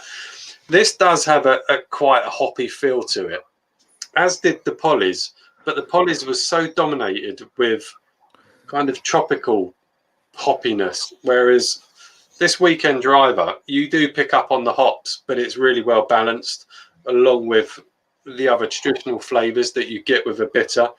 And that is what I want to see other breweries doing, is making bitters like that. The Polly's bitter, it was too far the wrong way. They tried to be a bit modern, and I don't think it worked. But the Weekend Driver was a proper roast dinner bitter for me. It was ready. It was bold. It was hearty. Do you know when a beer's like hearty? And all I got from the hops was a slight bit of citrus and a good bit of finish. Absolutely. The hops. It was a real malt showcase. Steve actually messaged me on Instagram. He was like, "That shouldn't have tasted like citrus. Why are you getting citrus?" And I was like, "I did." I was like, "I can't deny it." I was like, "I got a bit of citrus," but it was a proper malt fest. I agree with you, Mark. I do agree with that. I did pick up on a bit of that kind of citrus element, and that was the problem with the Pollies, is it went too far with that citrus. Whereas Weekend Driver, it gets it really well balanced with a bit of kind of caramel type malts, a nice kind of bitter, traditional bitter malts with this little bit of kind of a hoppy little kick that just worked. I've not reviewed it, and I wasn't planning on reviewing it, but that's fantastic, and that's what I want to see more. That's what I want to see this year, because I don't know, John will know the answer to this. Are these a bit kind of cheaper to produce? I don't know, but are people IPAs? That one will be, because it's British hops, it's British yeast, British grain. It's nothing. A real traditional bitter doesn't really have a great deal in it. No. So it's simple to make. On cask, it's really, really good. I'll tell you what's interesting, John. You talk about this coming up. Aren't they going to raise? They're going to raise the threshold on which the minimum duty is paid. So at the moment it's about 2.5%, but it's going to go up to about 3.5% soon. I think so. I got a message on my SIBA toolbox last week, but I was too busy to look at it because there's a whole thing about changes in duty, but I haven't bothered to look at it because I've just been too busy. But we have a possibility on another thing, which is this deposit return scheme in Scotland. There's been some fibbing going on, some lying, and somebody has been caught with the pants down. Who said the deposit return scheme was sold to a private company, and they're going to make about £7.5 to £8 million a year. Well, it was something mad, wasn't it? Well, there is that, but then on top of that, they said all the supermarkets are all signed up, and they think it's a great idea. I bet they do. But that was a lie. They haven't all signed up. And Tesco, Sainsbury's, Asda, none of them have signed up, and they're all asking the new minister to put it on pause. And did you see? That's a big lie to tell. There was a brewery down near me in Ely called Three Blind Mice. You probably had their beers. They probably make it up to where you are. In fact, really good brewer for Three Blind Mice. They actually said they're actually now saying that certain beers aren't for sale in Scotland. All of our beers aren't for sale in Scotland now. Anything in a bottle or a can, don't buy it in Scotland. And when I was in Malta, I spoke to Miguel, who owned the bottle shop, Pop, and he was, because I saw that if you crack the beer, it costs you like 50 euro cents or 50 cents more, and he said that's the bottle return scheme. And I said, how's that gone for you? Because John, I obviously thought of you instantly in that video you did with those guys. And he said it's a load of rubbish. He said there's private companies massively profiteering off of it, and there's rumours that the government have got, or people in the government have got interests in these other companies, and it was meant to be a multi-million euro industry out there, and that's on the island of Malta. Well, I mean, the thing is, people on it. There's also in Scotland, there's a directive going alongside it, which is more concerning. But I think DRS has been used as a bit of a vehicle to go head it in that direction. So they want to ban all alcohol advertising. So much like cigarettes. So if you want to buy a beer, it doesn't. It has to have warning. It can't have branding on it as such. And then it has to be sort of sold in secret squirrel way, behind grey shells that you can't see past.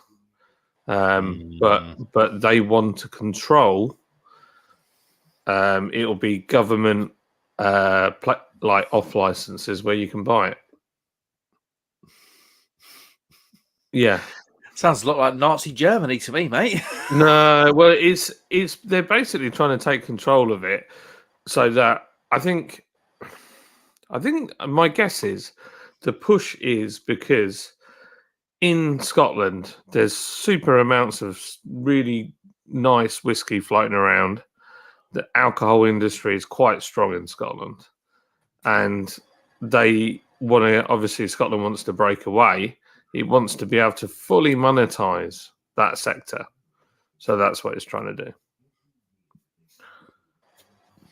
Wow. That's my guess. I might be wrong, but that's my guess. I've just found it's interesting. My mate sent me this, and it was about beer trends for the coming year and what beer trends, what brewers are going to be doing next year. And he sent me an article. I don't know what magazine it's out of. It could be. Is there a Bruiser magazine or something similar? The title is Duty Calls. The structure of alcohol duty is changing in August. Currently, beers at 2.8 ABV and below, down to 1.2%, are on a lower rate of duty. But one of the key changes in August will see this threshold rise to 3.5% and below. Good for me. As a result, expect to see plenty of beers in the 3 to 3.5% range pop up. Even though the change isn't till the summer, breweries will want to get ahead and have tested recipes on the market to get ahead of the curve. We've done loads. We've done loads of versions like that. I think you'll more see that with things like Carling. Yeah. They're the guys that are going to get... I mean, it's only... I don't know which one of them it was, but I say recently, it was... I think this was pre-lockdown, but they got in trouble because they put an ABV on the bottle, but then, let me get this right, the beer, they told the government, HMRC, they told them that the beer was not actually that ABV, it was less, and they'd made a mistake, so they didn't pay the duty they should have done. Instead, they took a fine from trading standards. That was it. It was out of the top. It was out. Was it the half? Is it 0.5% tolerance that you're allowed? Or something? No, you're allowed one, I think. Oh no, yeah, sorry, you're allowed half percent, but it was out one. Yeah, 1 full point.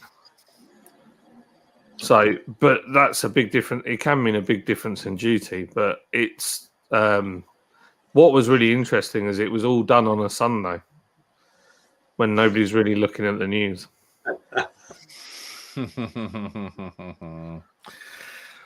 Well, I've just cracked into that. It's a Lord Chambray Goza. Nice. That I bought back. And it's bloody lovely. Very nice. The salt comes from harvested caper flowers from the island of Gozo. Wow. Very tidy. Flinders Rosé Goza is a lightly salted wheat beer, a Leipzig original. Oh, very nice.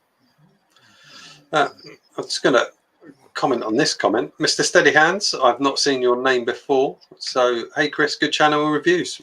Thank you very much. Appreciate that. Thank you very much for joining. And look who's still here. You should have gone to bed, Tom. Come on, Tom. Are you watching in bed, Tom? That's the question. Are you in your pants, in your bed, watching? He's still here. I reckon Tom sleeps in the buff. I can't do sleeping in the bath. I can't do it. No, I can't. It all hangs out. It all goes weird places. I have to have it all contained. I sleep in my boxers, that's fine, but in the bath, no, I can't do it. No.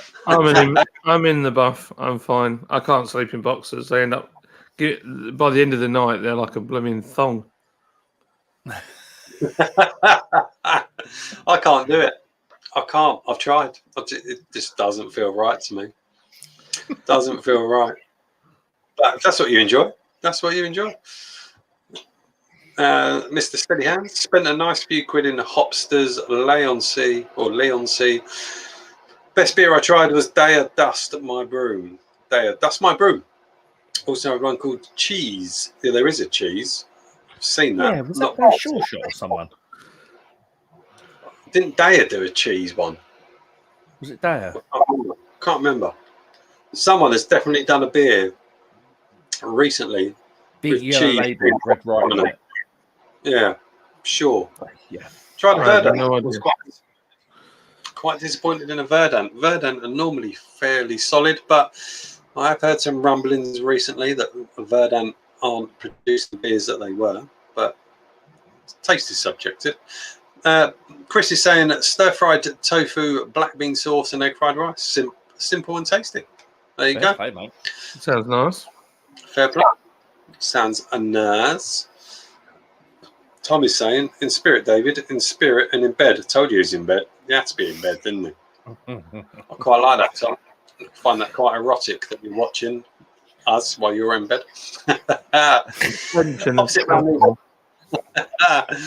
Opposite around these parts, curry houses are supreme. Our Chinese joints are mainly ropey. Oh, well, there you go. Yeah. There you go. I've had worse is leaving. He says, enjoyed the banter, but have to jump out. Early start tomorrow. See you later. I've had worse. Take Good care, mate. night. I've subbed up to you, so I'll check your channel out.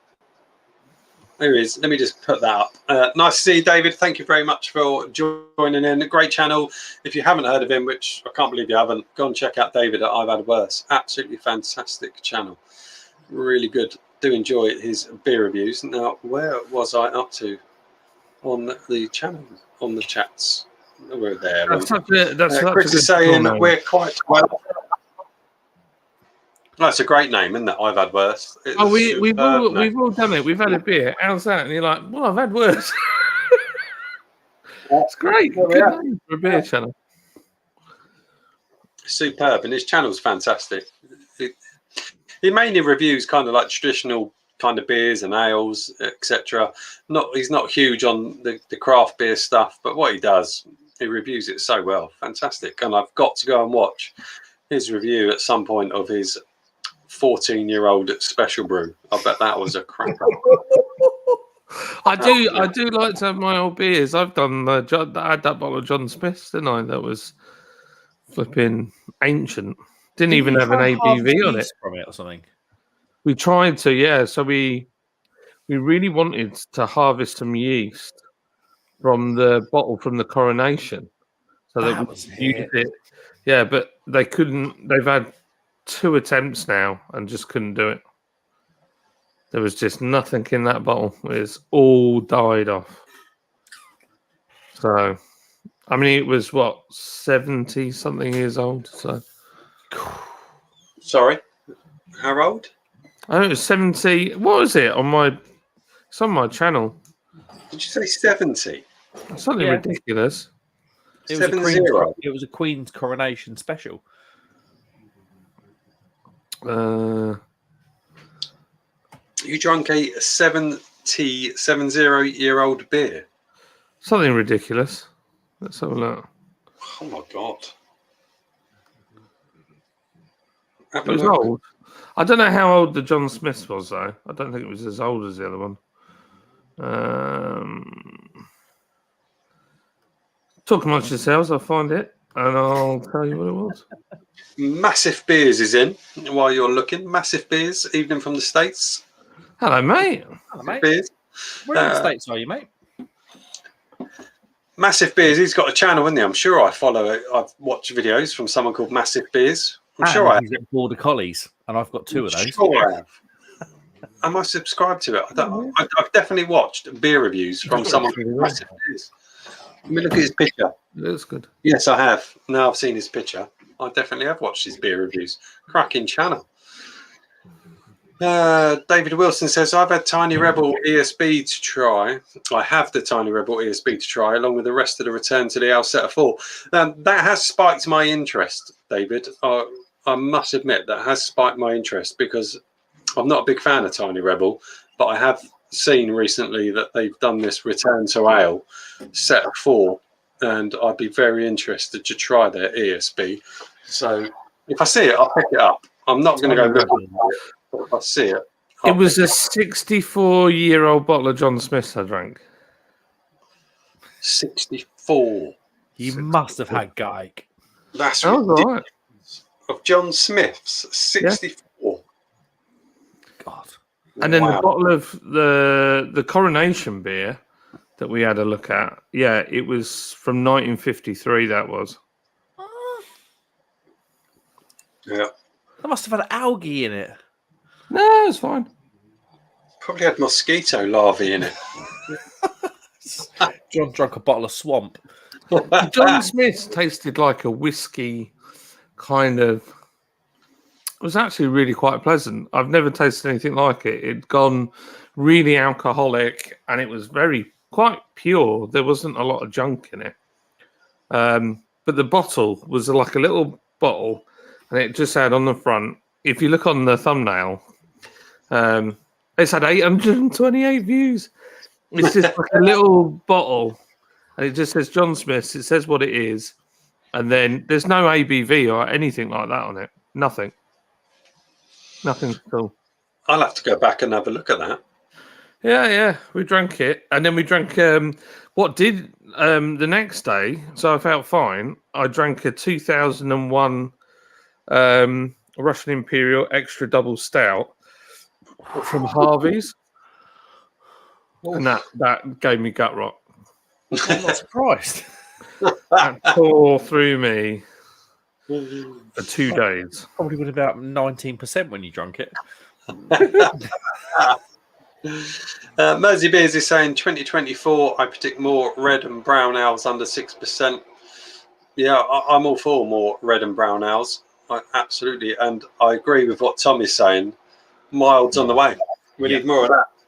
Well, we've got a mile coming out. We've been doing a mile for a while, and that is turned in. It's definitely something that's come on trend because it was a beer that we couldn't really sell very often, and then all of a sudden, every time we make it, we sell out now. Is that Fell Runner or something? Fell. No, it's called Midnight Ramble. That's the one. Yeah.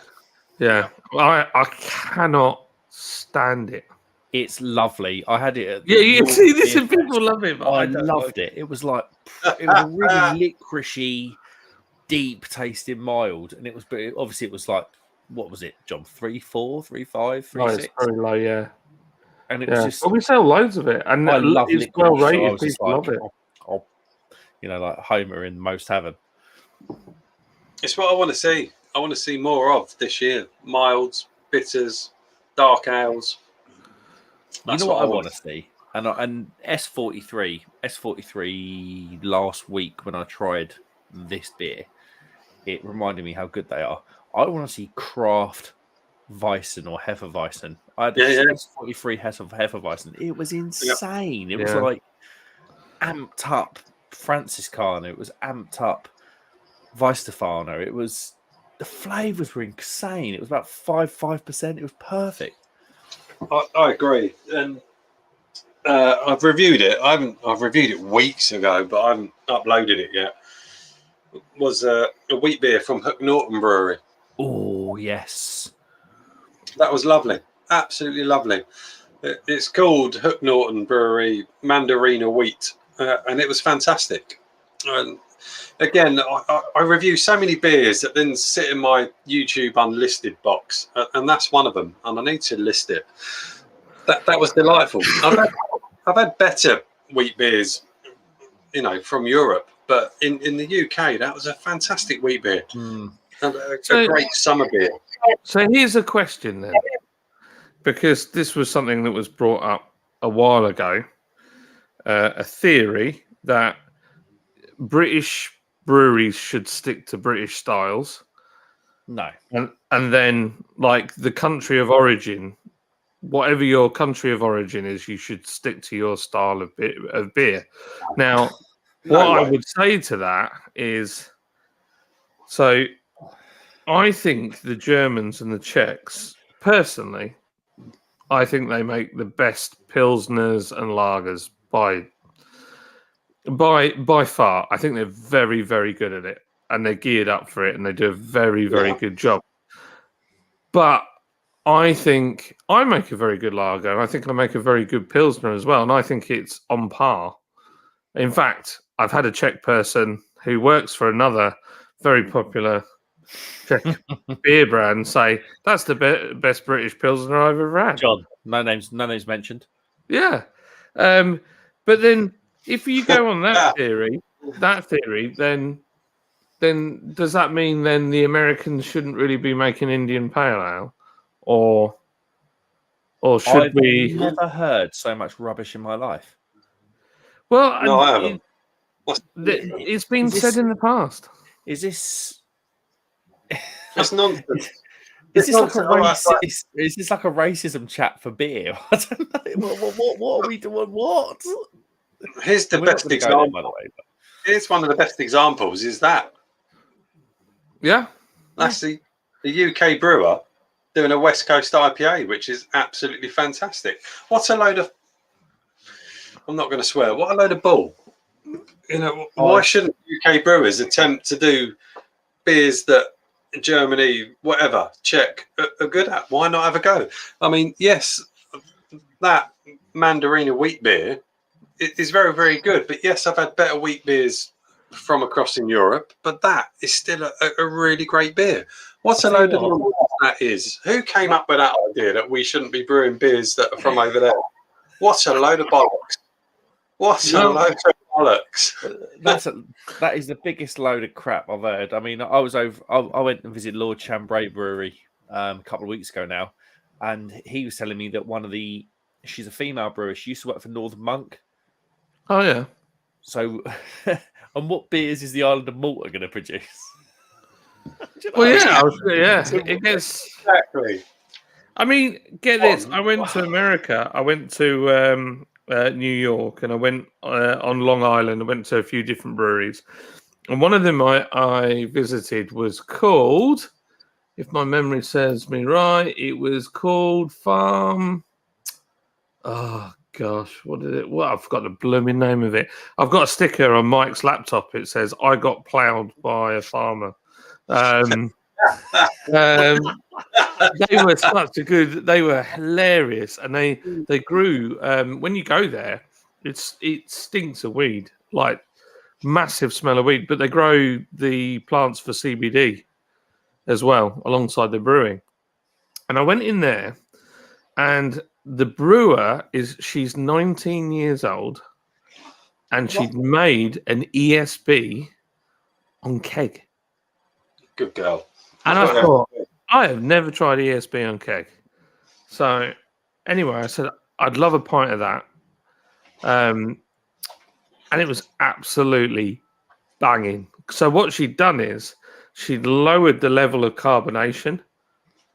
Yeah, and it had just enough. And it honestly was like, I was like, if it's almost cask-like, almost. I was like, and I actually really like it because she hadn't overly hopped it. She'd done it. She's like, I did it as close to the British ESB as I could go.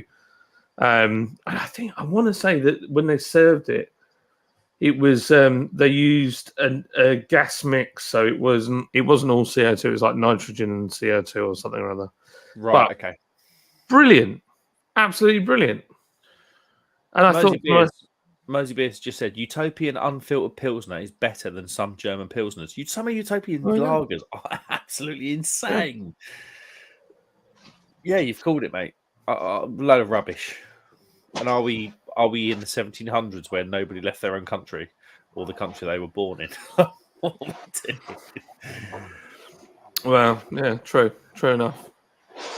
Well, I mean, don't you think? I think one of the best things about being British or living in Britain is the fact that we've got so many things that we've pinched from other nations in the sense of food, dialect, like I mean, our national dish is curry, man. Yeah. 100%. Yep. I love it. I love that. I love the fact that we're multicultural. I think that's one of the greatest things about this I country. agree. It makes you richer. It definitely makes you richer in Yeah. what you do. Oh yeah, 100%. So yeah, that's my It's thought. made I us just thought richer I'd in the open it beer up to industry, the isn't floor. it? I agree. I'm all over that. David Wilson is saying my favourite mild is a 3.8 from Triple F called Pressed Rat and Warthog.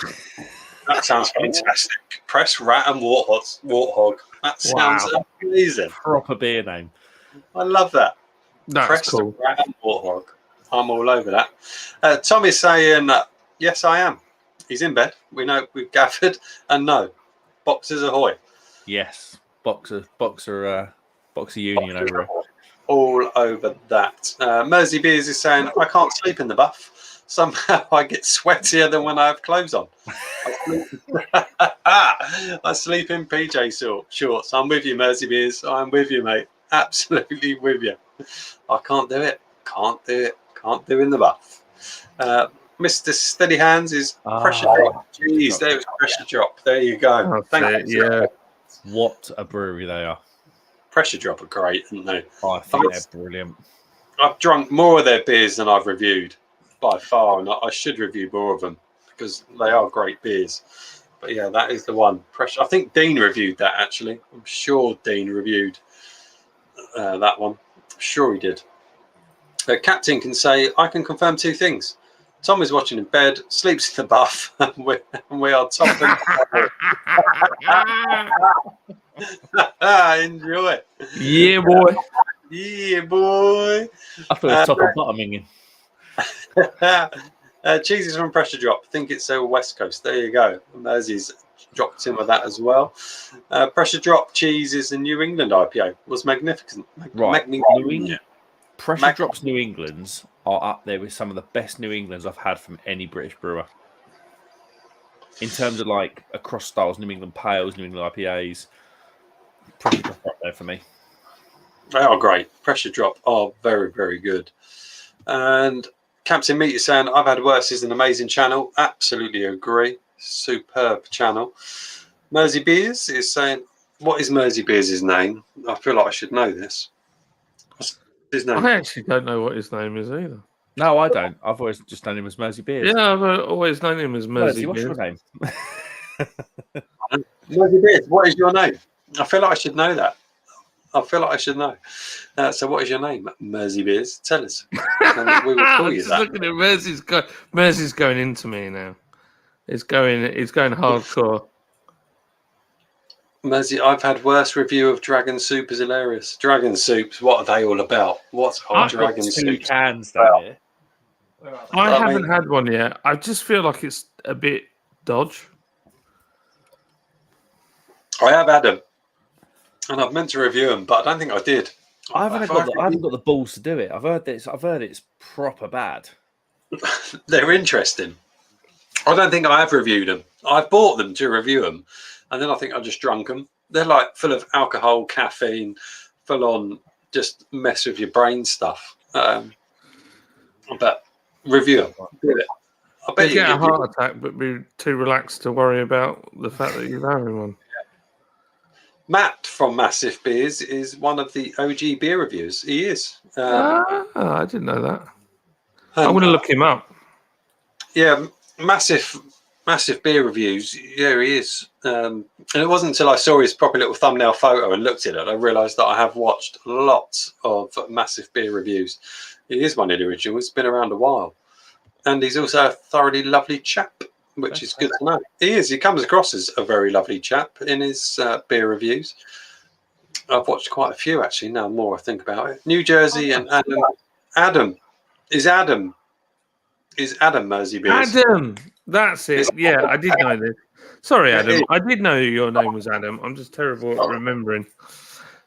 I remember faces, but I'm crap at names. Faces I can remember, but names I'm terrible at. Absolutely terrible at. I have this problem, right, where I think I've met someone and I haven't. I'm like, I know you from somewhere. And they're like, no. never met you in my life. And I'm like, no, I have. I'm sure I've met you. And I'll go through like 50 different scenarios that I think that, was it this? Was it that? And they're like, I've never met you, mate. It's really weird. And I don't know why I get it, but I do. So a lot of people think you're weird. Yeah. Yeah. Buy a man, buy a what was it? What's the saying? Buy a net, and a man can fish for a week. But have a fish, give a man a fish, and you're that weird fish guy. What, £1 fish guy? Come on, ladies. Come on, ladies. That's so silly. £1 fish. £1. Oh yeah, I saw it. Yeah, that guy's a legend. I love it. Cheap £1 fish. Fish for the £1, fish for the one. Oh, he's a legend. £1 fish is an absolute ledge. Absolute ledge. Oh, internet It's is gone funny. internet going. Chris, where are you? He's happy. He's still though. doing the comments. He's still doing the comments. Oh, you're back. I'm back. My internet is terrible. I've got to get a internet extender up here in the beer shed because I'm literally running off the Wi-Fi in the house. I've got to sort this out. That's another reason why I don't do lives. But if I'm on with friends, then you can carry on. Chris is saying, right, got to walk the dog, and then an early night for me. Walk the dog. It's 10 to 11, mate. I've been up since 5 and got a 6 a.m. date with the gym tomorrow. Fair play, going to the gym at 6 a.m. Ledge. Catch you later. Thanks for the stream. No worries. Thank you very much for joining in, Beer Dogs, Chris. Thank you very much. Thanks, Chris, for intruding me to a couple of other channels to look at. Thanks for introducing me to look at a couple of other beer channels. Yeah, absolutely. I'm glad I've introduced you to some other channels. That's what it's all about. Thank you very much for joining in and seeing some other channels. Hardcore, mate. Cheers, Chris. Well said, John. Just do our own beers. Yeah. Yeah. Should be making a stout then. Yeah, exactly. Exactly.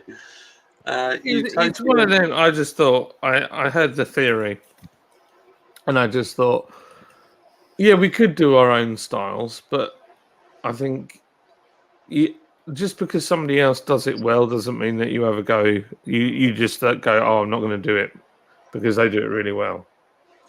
Yeah, but there is something to be said for doing your style that you know you're really good at. Well, absolutely. But why not? Why not do styles from all around the world? Why not? Yeah, You know, that's what beer's about, isn't it? Surely. True. Yeah. That's what it's all about. Yeah. Did this person John mentioned also support Brexit and sending immigrants to Rwanda? Does he also like the jam and have a bowl haircut?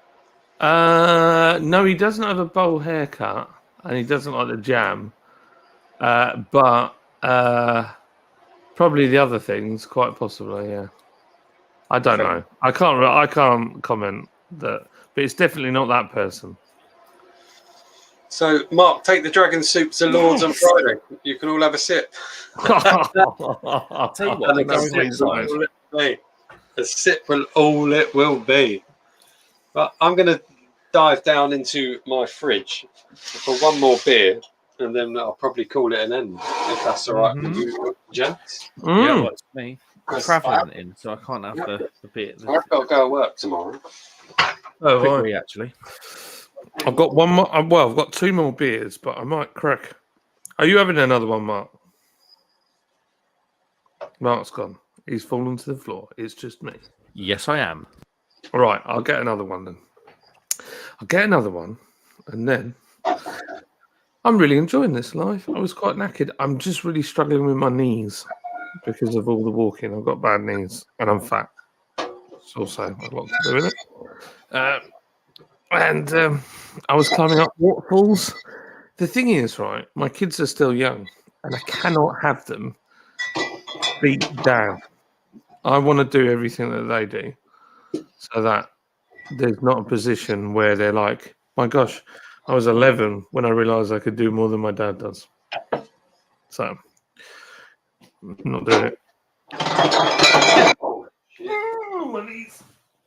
Oh, it's all gone wrong. Oh, I'm throwing beer everywhere. Are you all still there? Yeah. Oh, I'm making a right old mess down here.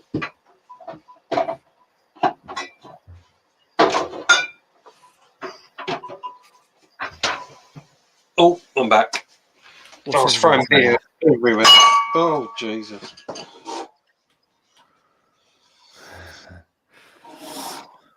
Chris, what are you getting on? That's an elusive beer, isn't it? Yeah, I'm going to finish on. Oh, I've just knocked literally so many beers out of my fridge. I'm going to finish. I'm going to finish back on the another Oregon Trail You bugger. because it's such a good beer, and I pretty much started on it. Might as well finish on it.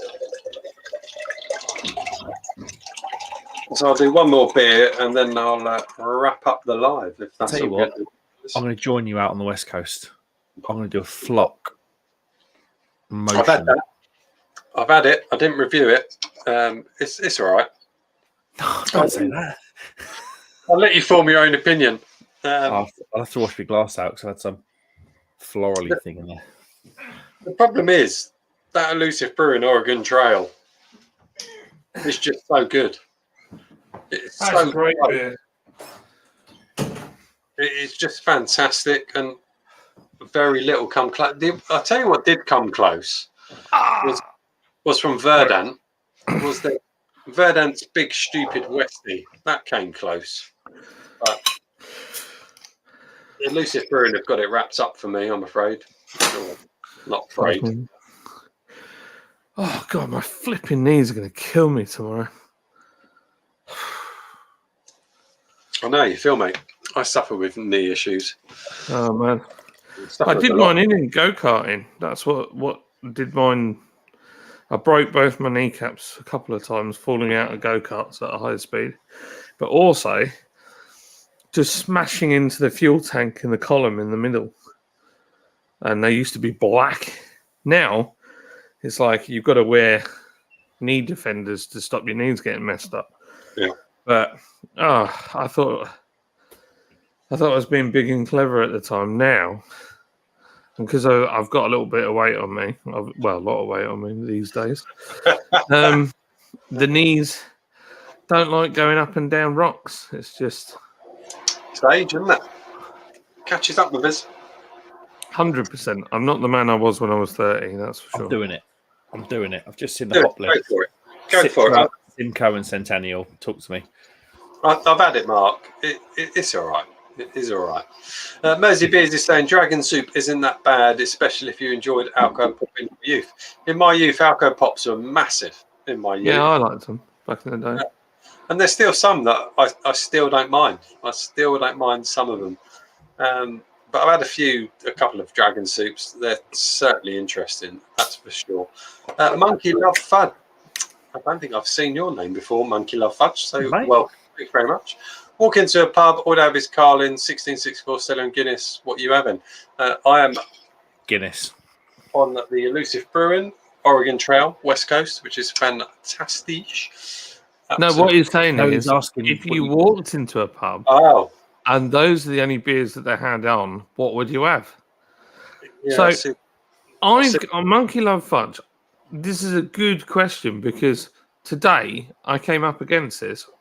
So we all got back to my friend's house, and she had some beers in the fridge, and I bought some beers, but they were cooling down because the co-op in fact the co-op there. I even said to the guy, I said, all those beers are going to be skunk damaged because they had a big display and it was in the window, so all the beers are in the sun, which is a really bad idea.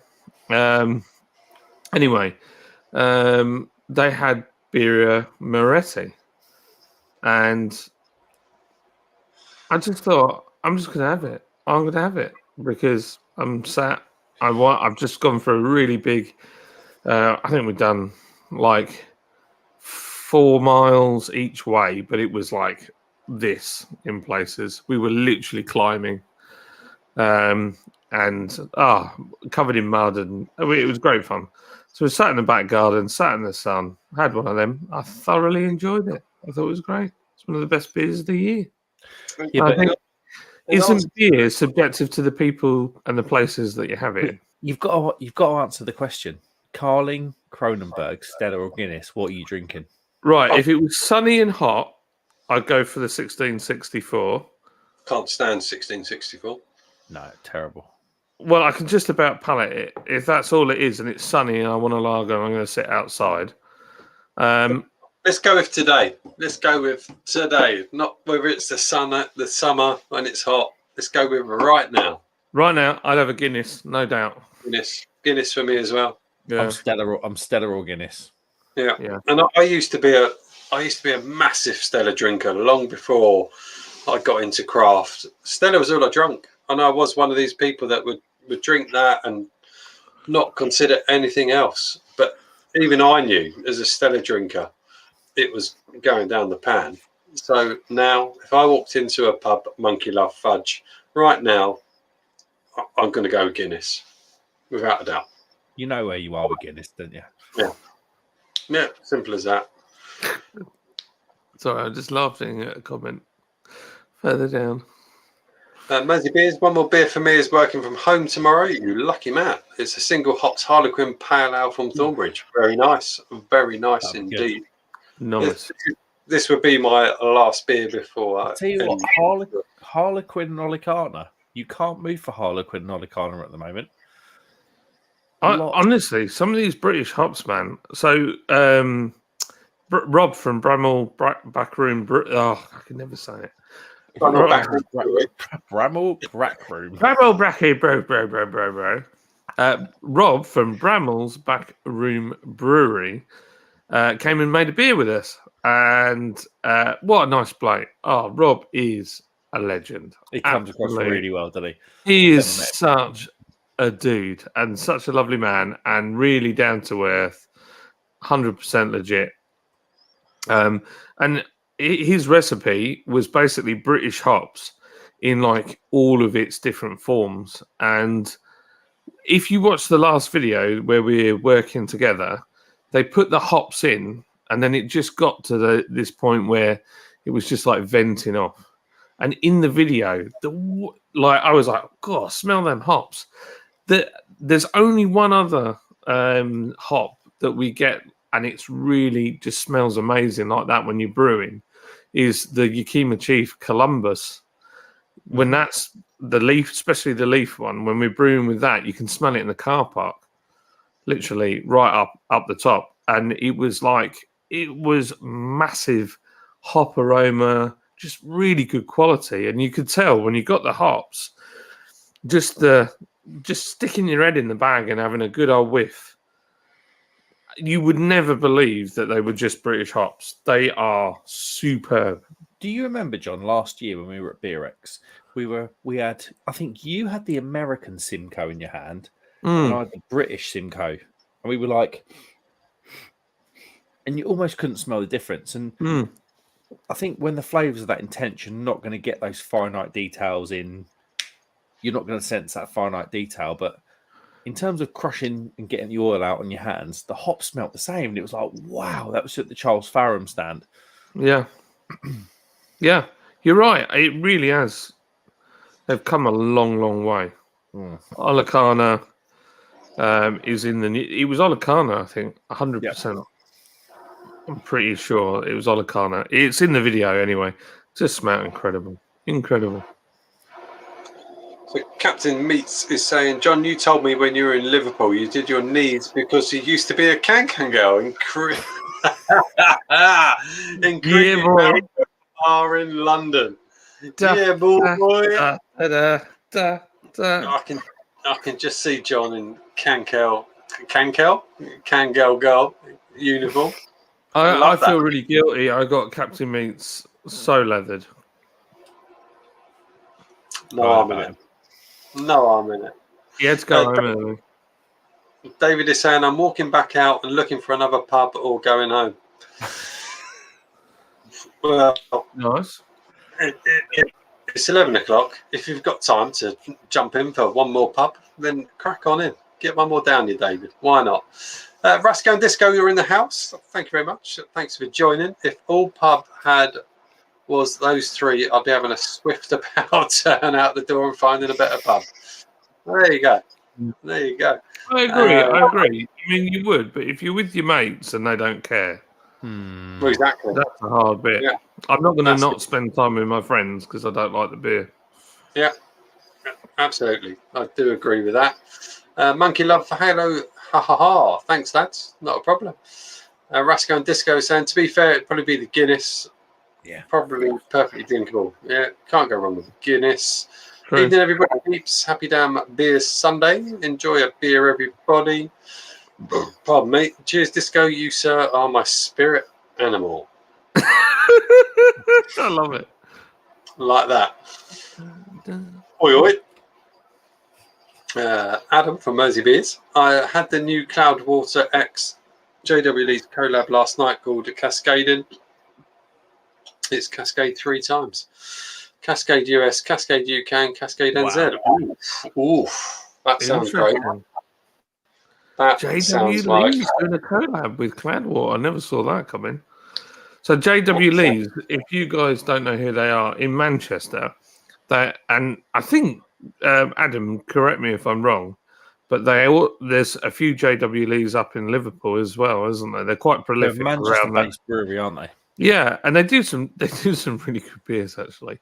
But I would never have put them with Cloudwater because they're just so different. They're just two very different brands. But Aren't Cloudwater Manchester? do you know? I feel like they are, but I met the guy and I don't think he didn't sound like he came from Manchester.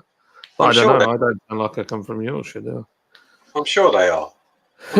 Possibly. Yeah, I'm sure it's is it them or as I feel like they're on an estate with Marble, Cloudwater, and one other. Like there's like an estate, let me just find it.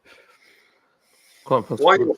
While you're finding it, let's address this comment because this is a good comment and one that I felt exactly the same as. So, David Calvert, how does one go about starting a channel though? I've watched a lot of you fellas for a few years now. Started with Simon years ago. Always thought about starting a channel. So, David, that's a really good comment and one I can relate to, and I'm sure Mark can, and I'm sure even John, I'm sure can relate to. So, I watched beer reviewers for a long while. Once I got into the craft beer scene, I watched beer reviewers. Certainly started with Simon. He's certainly one of the biggest. So I was watching Simon. That then, after watching Simon, I was watching the likes of Paul and other channels. There was loads of channels I've watched, and every time I do a video, in my description bit, I put a list of the channels that I watch. So I don't want to exclude anyone, but if you go in there, you'll see the channels that I watch. And I thought, do you know what? I'm going to have a punt. I enjoy reviewing a beer. I enjoy drinking a beer, so why not? Let's review it. So I thought I'd have a go. So I just set up a YouTube account, came up with a YouTube channel name. My channel name is Chris's Beer Reviews. I wasn't always Chris's Beer Reviews.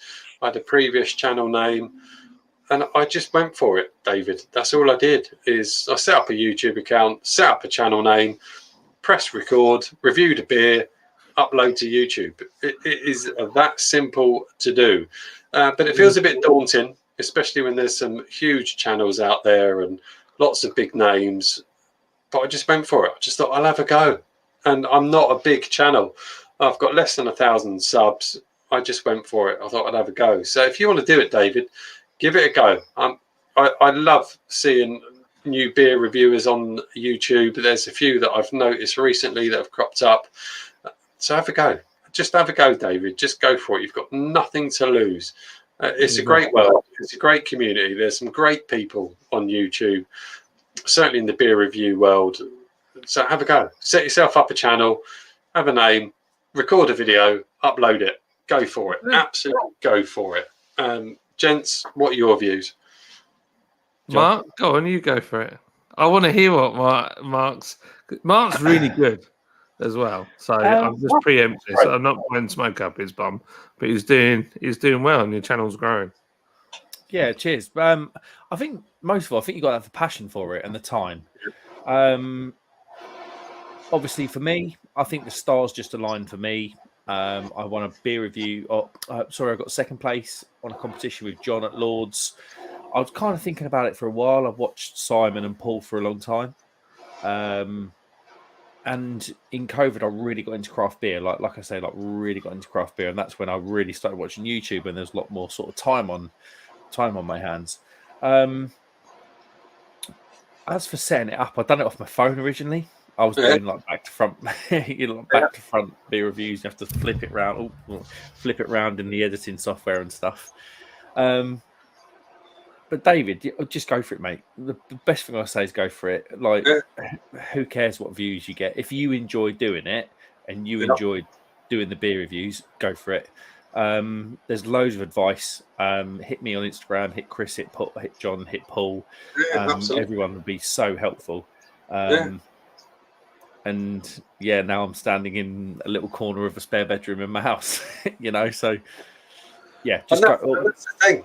You're so spot on, Mark. When I started mine over 2 years ago, I was literally using a corner of my bedroom is what I was using. And then it moved, and I moved down into the kitchen and had a corner of the kitchen. And the only reason that happened of me moving into the kitchen was because of my daughter, Leah. Rachel had COVID. This is when COVID, was already in kind of full swing, if you like. And Rachel had COVID. She was upstairs in the bedroom. And we had this, what we called our gin bar. We had this lovely table that was just covered in gin, but it was gathering dust.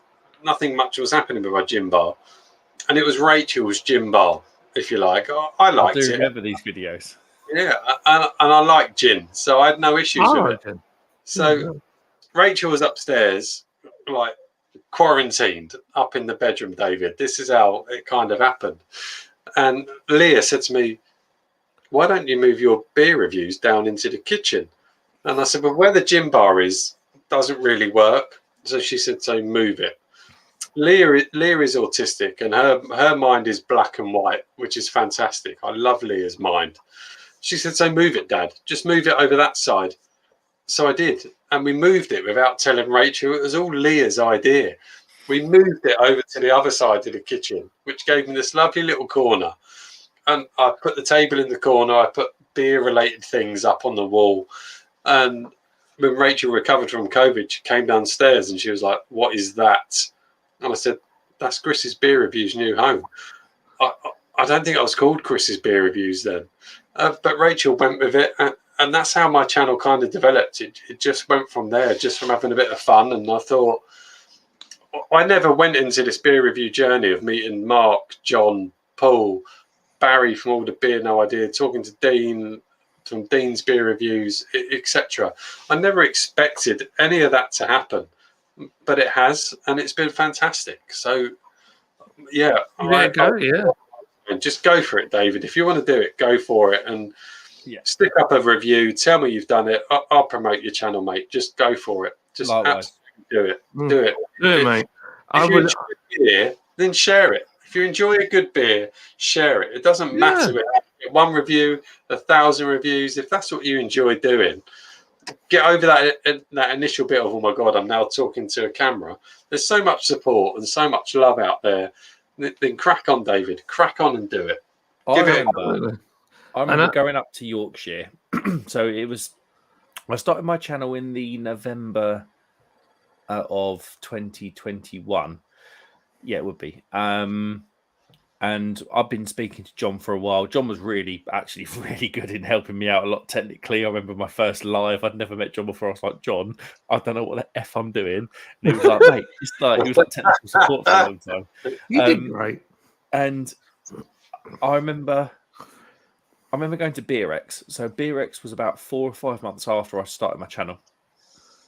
And I think on YouTube there's this thing of like, we're all on here to be millionaires. Like, we're not. Like you like unless you get 10 million subscribers and you're not. If you're going to come on here to earn money, it's the wrong business plan. You need a reality check. Yeah. But I remember I was just really enjoying YouTube, and by the time 5 months come around, I was really getting into my flow. And then John was like, "Why don't you come and stay at my house? We'll go to Beer X. I've got a ticket for Beer X because I'm a SEBA member, John, I think." And then he was like, "Just come and have a couple of beers." Paul's come in, and I was like, "Oh, great! I know Paul." And obviously, I knew Simon was going. I'd watched Simon from old, and it was just like I was walking around this exhibition centre in Liverpool, going, and it was only a year ago from now, and I'm like, I'm with people that I've watched and borderline idolised for a long time, if I'm honest. And it's like, if this is all it's ever meant to be, this is amazing.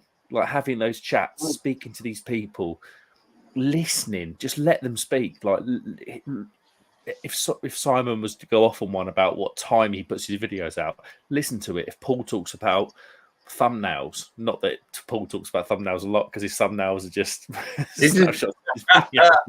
But listen to it, and just being in that environment, I think it's just enjoyable because you're passionate because you're putting it on YouTube. So to be fully immersed in it is insane. So just do it. Do it. What would I say? I would say so. I started for a very different reason to these two guys.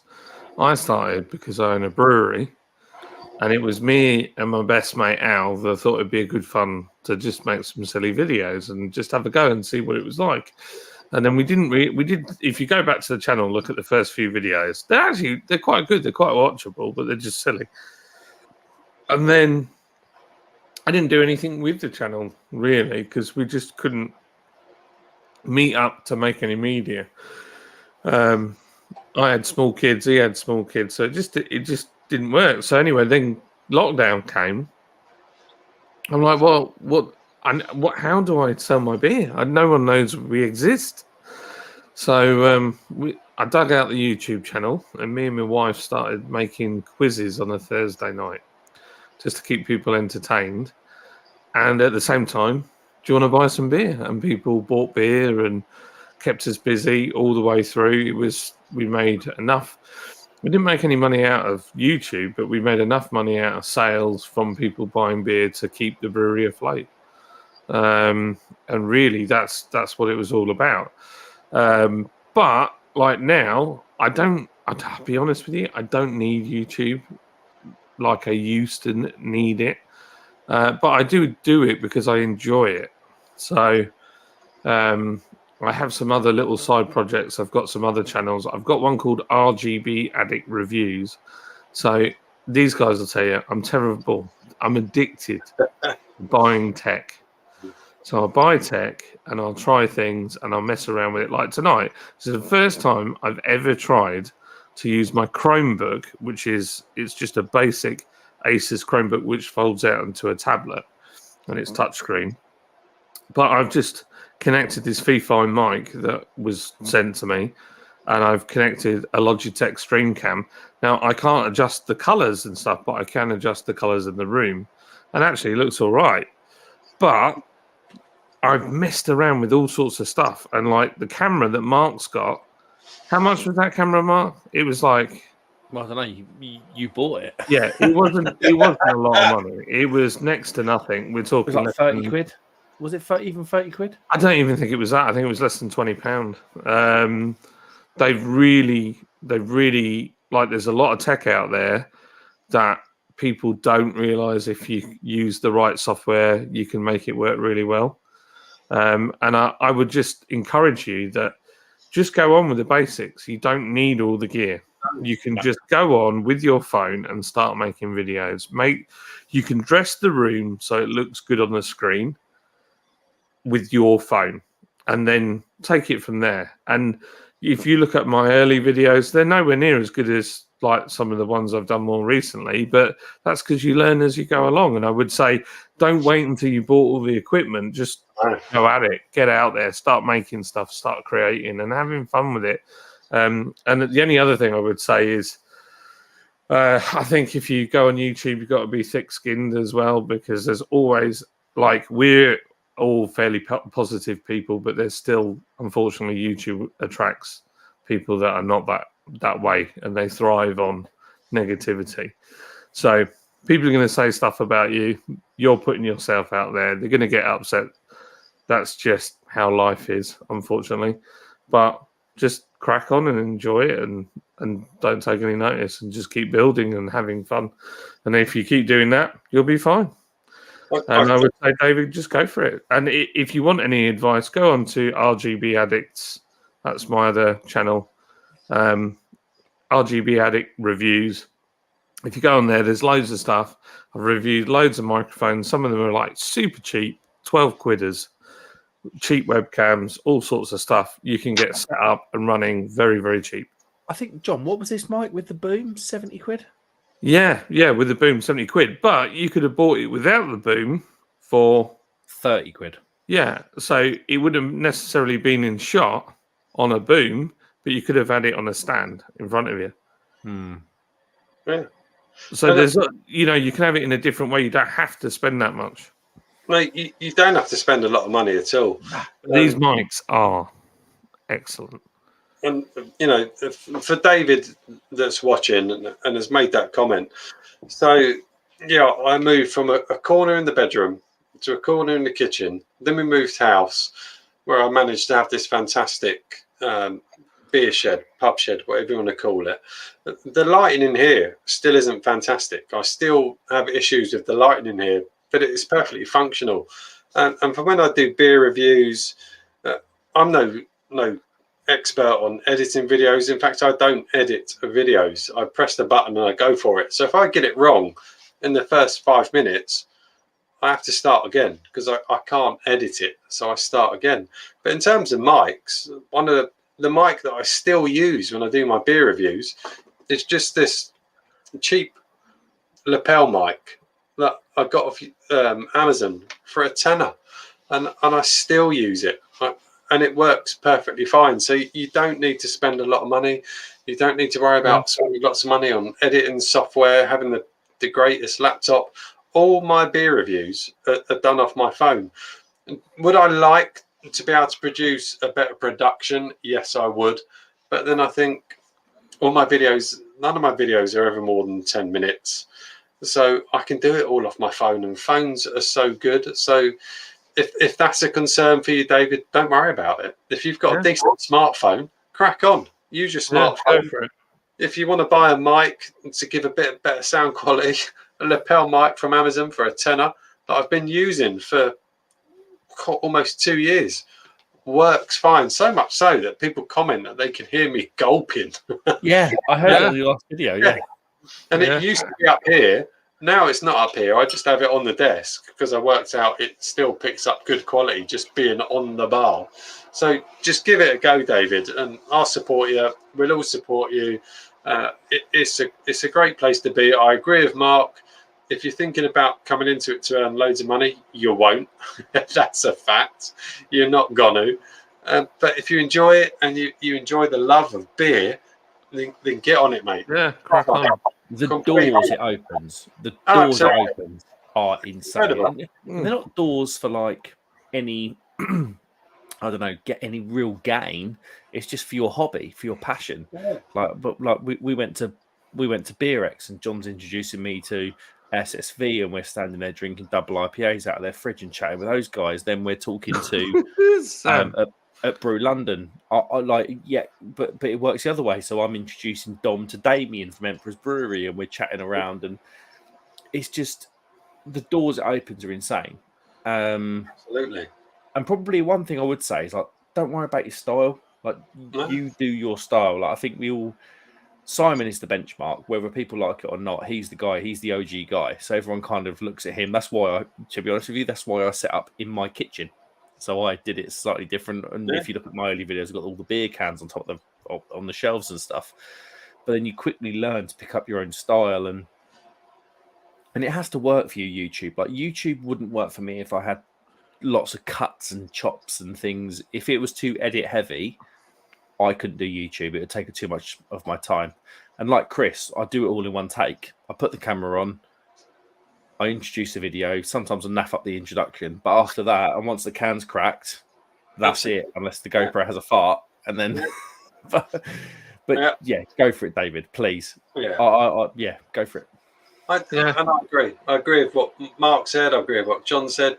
Just go for it. Yes, if you're putting yourself on YouTube, I'll agree with something John said. Expect to get some negative comments, but you're putting yourself out there, so you're gonna. But overall, I don't get many negative comments on my videos. It's really quite rare. So, but give it a go, David. And once you do it, if you do get a negative comment, that means you're doing all right. there is that as well. And when you do it, David, give us a shout, and I'll put a link to your channel on my videos, etc. So yeah, give it a go, David. And like I say, for me, I just thought I've watched all these beer reviewers. I'll give it a punt. I'm not an expert on brewing beer. I'm nowhere near an expert on how you brew a beer. I just like enjoying beer, and I just like tasting beer and sharing it with people. And boy, has it opened some doors. We've had a lot of fun. I've got to admit, we've had so much fun. I'm so glad as a brewery I did it, because regardless, I think now even if the brewery went, I would still do YouTube, because I mean, my gosh, I used it to open doors. I was racing go-karts with Formula One drivers last year. I mean, just insane. There you go. Like, just opens doors when people love beer. Beer is awesome. And that's the thing. Beer is so a UK thing, isn't it? It's so in our culture, beer. And as I said, I never went on YouTube to review beers to meet people. I just thought, I've seen all these beer reviewers do it. I'm going to have a punt. I'll have a punt. I'll do it myself. And, me and Paul are regularly meeting up and having a great time. I've met John. I've been on lives with Mark. I've been on lives with Tom. I've been on lives with other great channels. And I never expected any of that to happen. And I speak to lots of other beer reviewers, on WhatsApp, and I just didn't expect that to happen. And it's been a fantastic place, and I love it. And I review beer because I enjoy doing it. It's a hobby. I don't do it because I think I'm going to make money. It's not about that. It's just about having good fun and meeting other like-minded people. And it's amazing. So, David, give it a punt, mate. Give it a go. You've got nothing to lose. Nothing. Do it. So let's catch up with some comments, because my beer's rapidly running out. So, Christopher Boys, how are you, mate? Great name, Christopher. Like that. Good evening, Chris. Didn't realise you were live. How long are you staying live for? We've been live for quite a while since you've 2 hours and 42 minutes. We've been a while. So probably not much longer, but that was a while ago that you put that. And then all fun as usual. Look forward to the Friday Madness. Friday is good. I think it's going to be mad. It's going to be a good one. I can't wait. I'm excited. Rachel's excited. I can't wait to meet Mark and Tom. That would be amazing. We've not met face to face. That's going to be awesome. We're going to have a great night. It's going to be. It's going to be one of the. I think this is going to be one of the best ones of the year. I think so. It'd be fantastic. Yeah. I'm really, really excited. Adam from Mersey Beers, Cloudwater have been working with JW Lees for years as Cloudwater use their yeast. Both Manchester. There you go. No way. I had no idea. There you go. Just in Manchester, Cheshire, and Lancashire. Wow. So David Calvert, but thank you for the replies. I appreciate it. I've commented on yours and Simon's, Barry's, Dean's, and Paul's, as well as a few other channels. I always felt like I should have a channel to do it. Just do it. Just absolutely do it. There's some great channel names in there. Simon, massive channel. Absolutely. Everyone has watched Simon. Barry from All the Beer, no idea. Lovely guy. Dean, lovely guy. Paul, he's a schlag, but a lovely guy. Do it, David. Give it a go. Go for it. Give it a go. Just because I've been on the same beer journey, I've worked in bars for 10 years and I've brewed myself at home. Oh, there you go. You are up and running, mate. If you can brew your own. If you can brew your own beer, that gets a big following on the. It's another stream to your channel. Absolutely. I can't do that. So no, I can't. I've never brewed a beer. probably never going to. So if you're doing that as well, David, you would do well. Good mate. on you, man. Yeah, absolutely. I've kept the beer caps that everyone I've had. I'll have a drink to them again. Yeah, do it. Talking of Bramble, we spoke about Bramble earlier in the house. How are you, mate? Nice to see you. Simo's also in. How you doing, Simo? I ain't seen you in ages, mate. Simo. Good old Simo. Bramble, you legend. I was talking about you, mispronouncing your brewery. He did, because he did. It sounded like he was drunk, but he wasn't. Bramble was saying, "Hey up, Simo." All right, Rob. How are you, pal? How are you, son? Bramble was saying he's all good. The Harlequin single hop is very floral. Harlequin is floral, isn't it? It is floral. I'll agree with that. All Cloud Water Cask beers and some kegs are made of JW Lee's yeast. Well, there you go. Well, there you go. There you go. So I've just looked at Google Maps, and Cloudwater and Track are about a minute walk away from each other. Track's a great brewery. Track are a good brewery. That's a good beery day out. They are. So there you go, gents. So I'm all caught up with the comments. I'm going to wrap it up. We've been going for 2 hours and 45 minutes. And I must admit, due to my insecurities and the way I feel, at 30 minutes, I was thinking, oh, I need to wrap this up. And now we've got to 2 hours and 45. So we've done all right. So I'm starting to get over my phobia of hosting a live.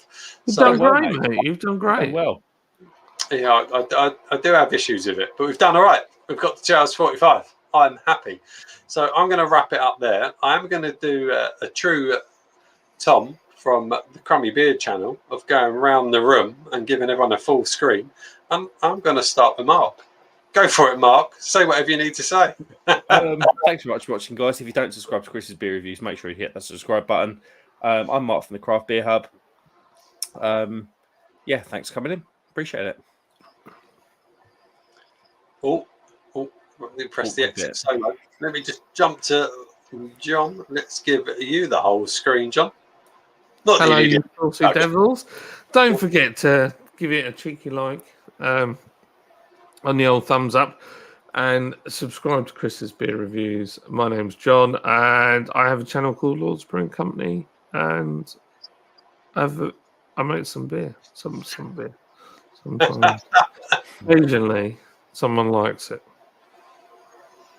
So, yeah.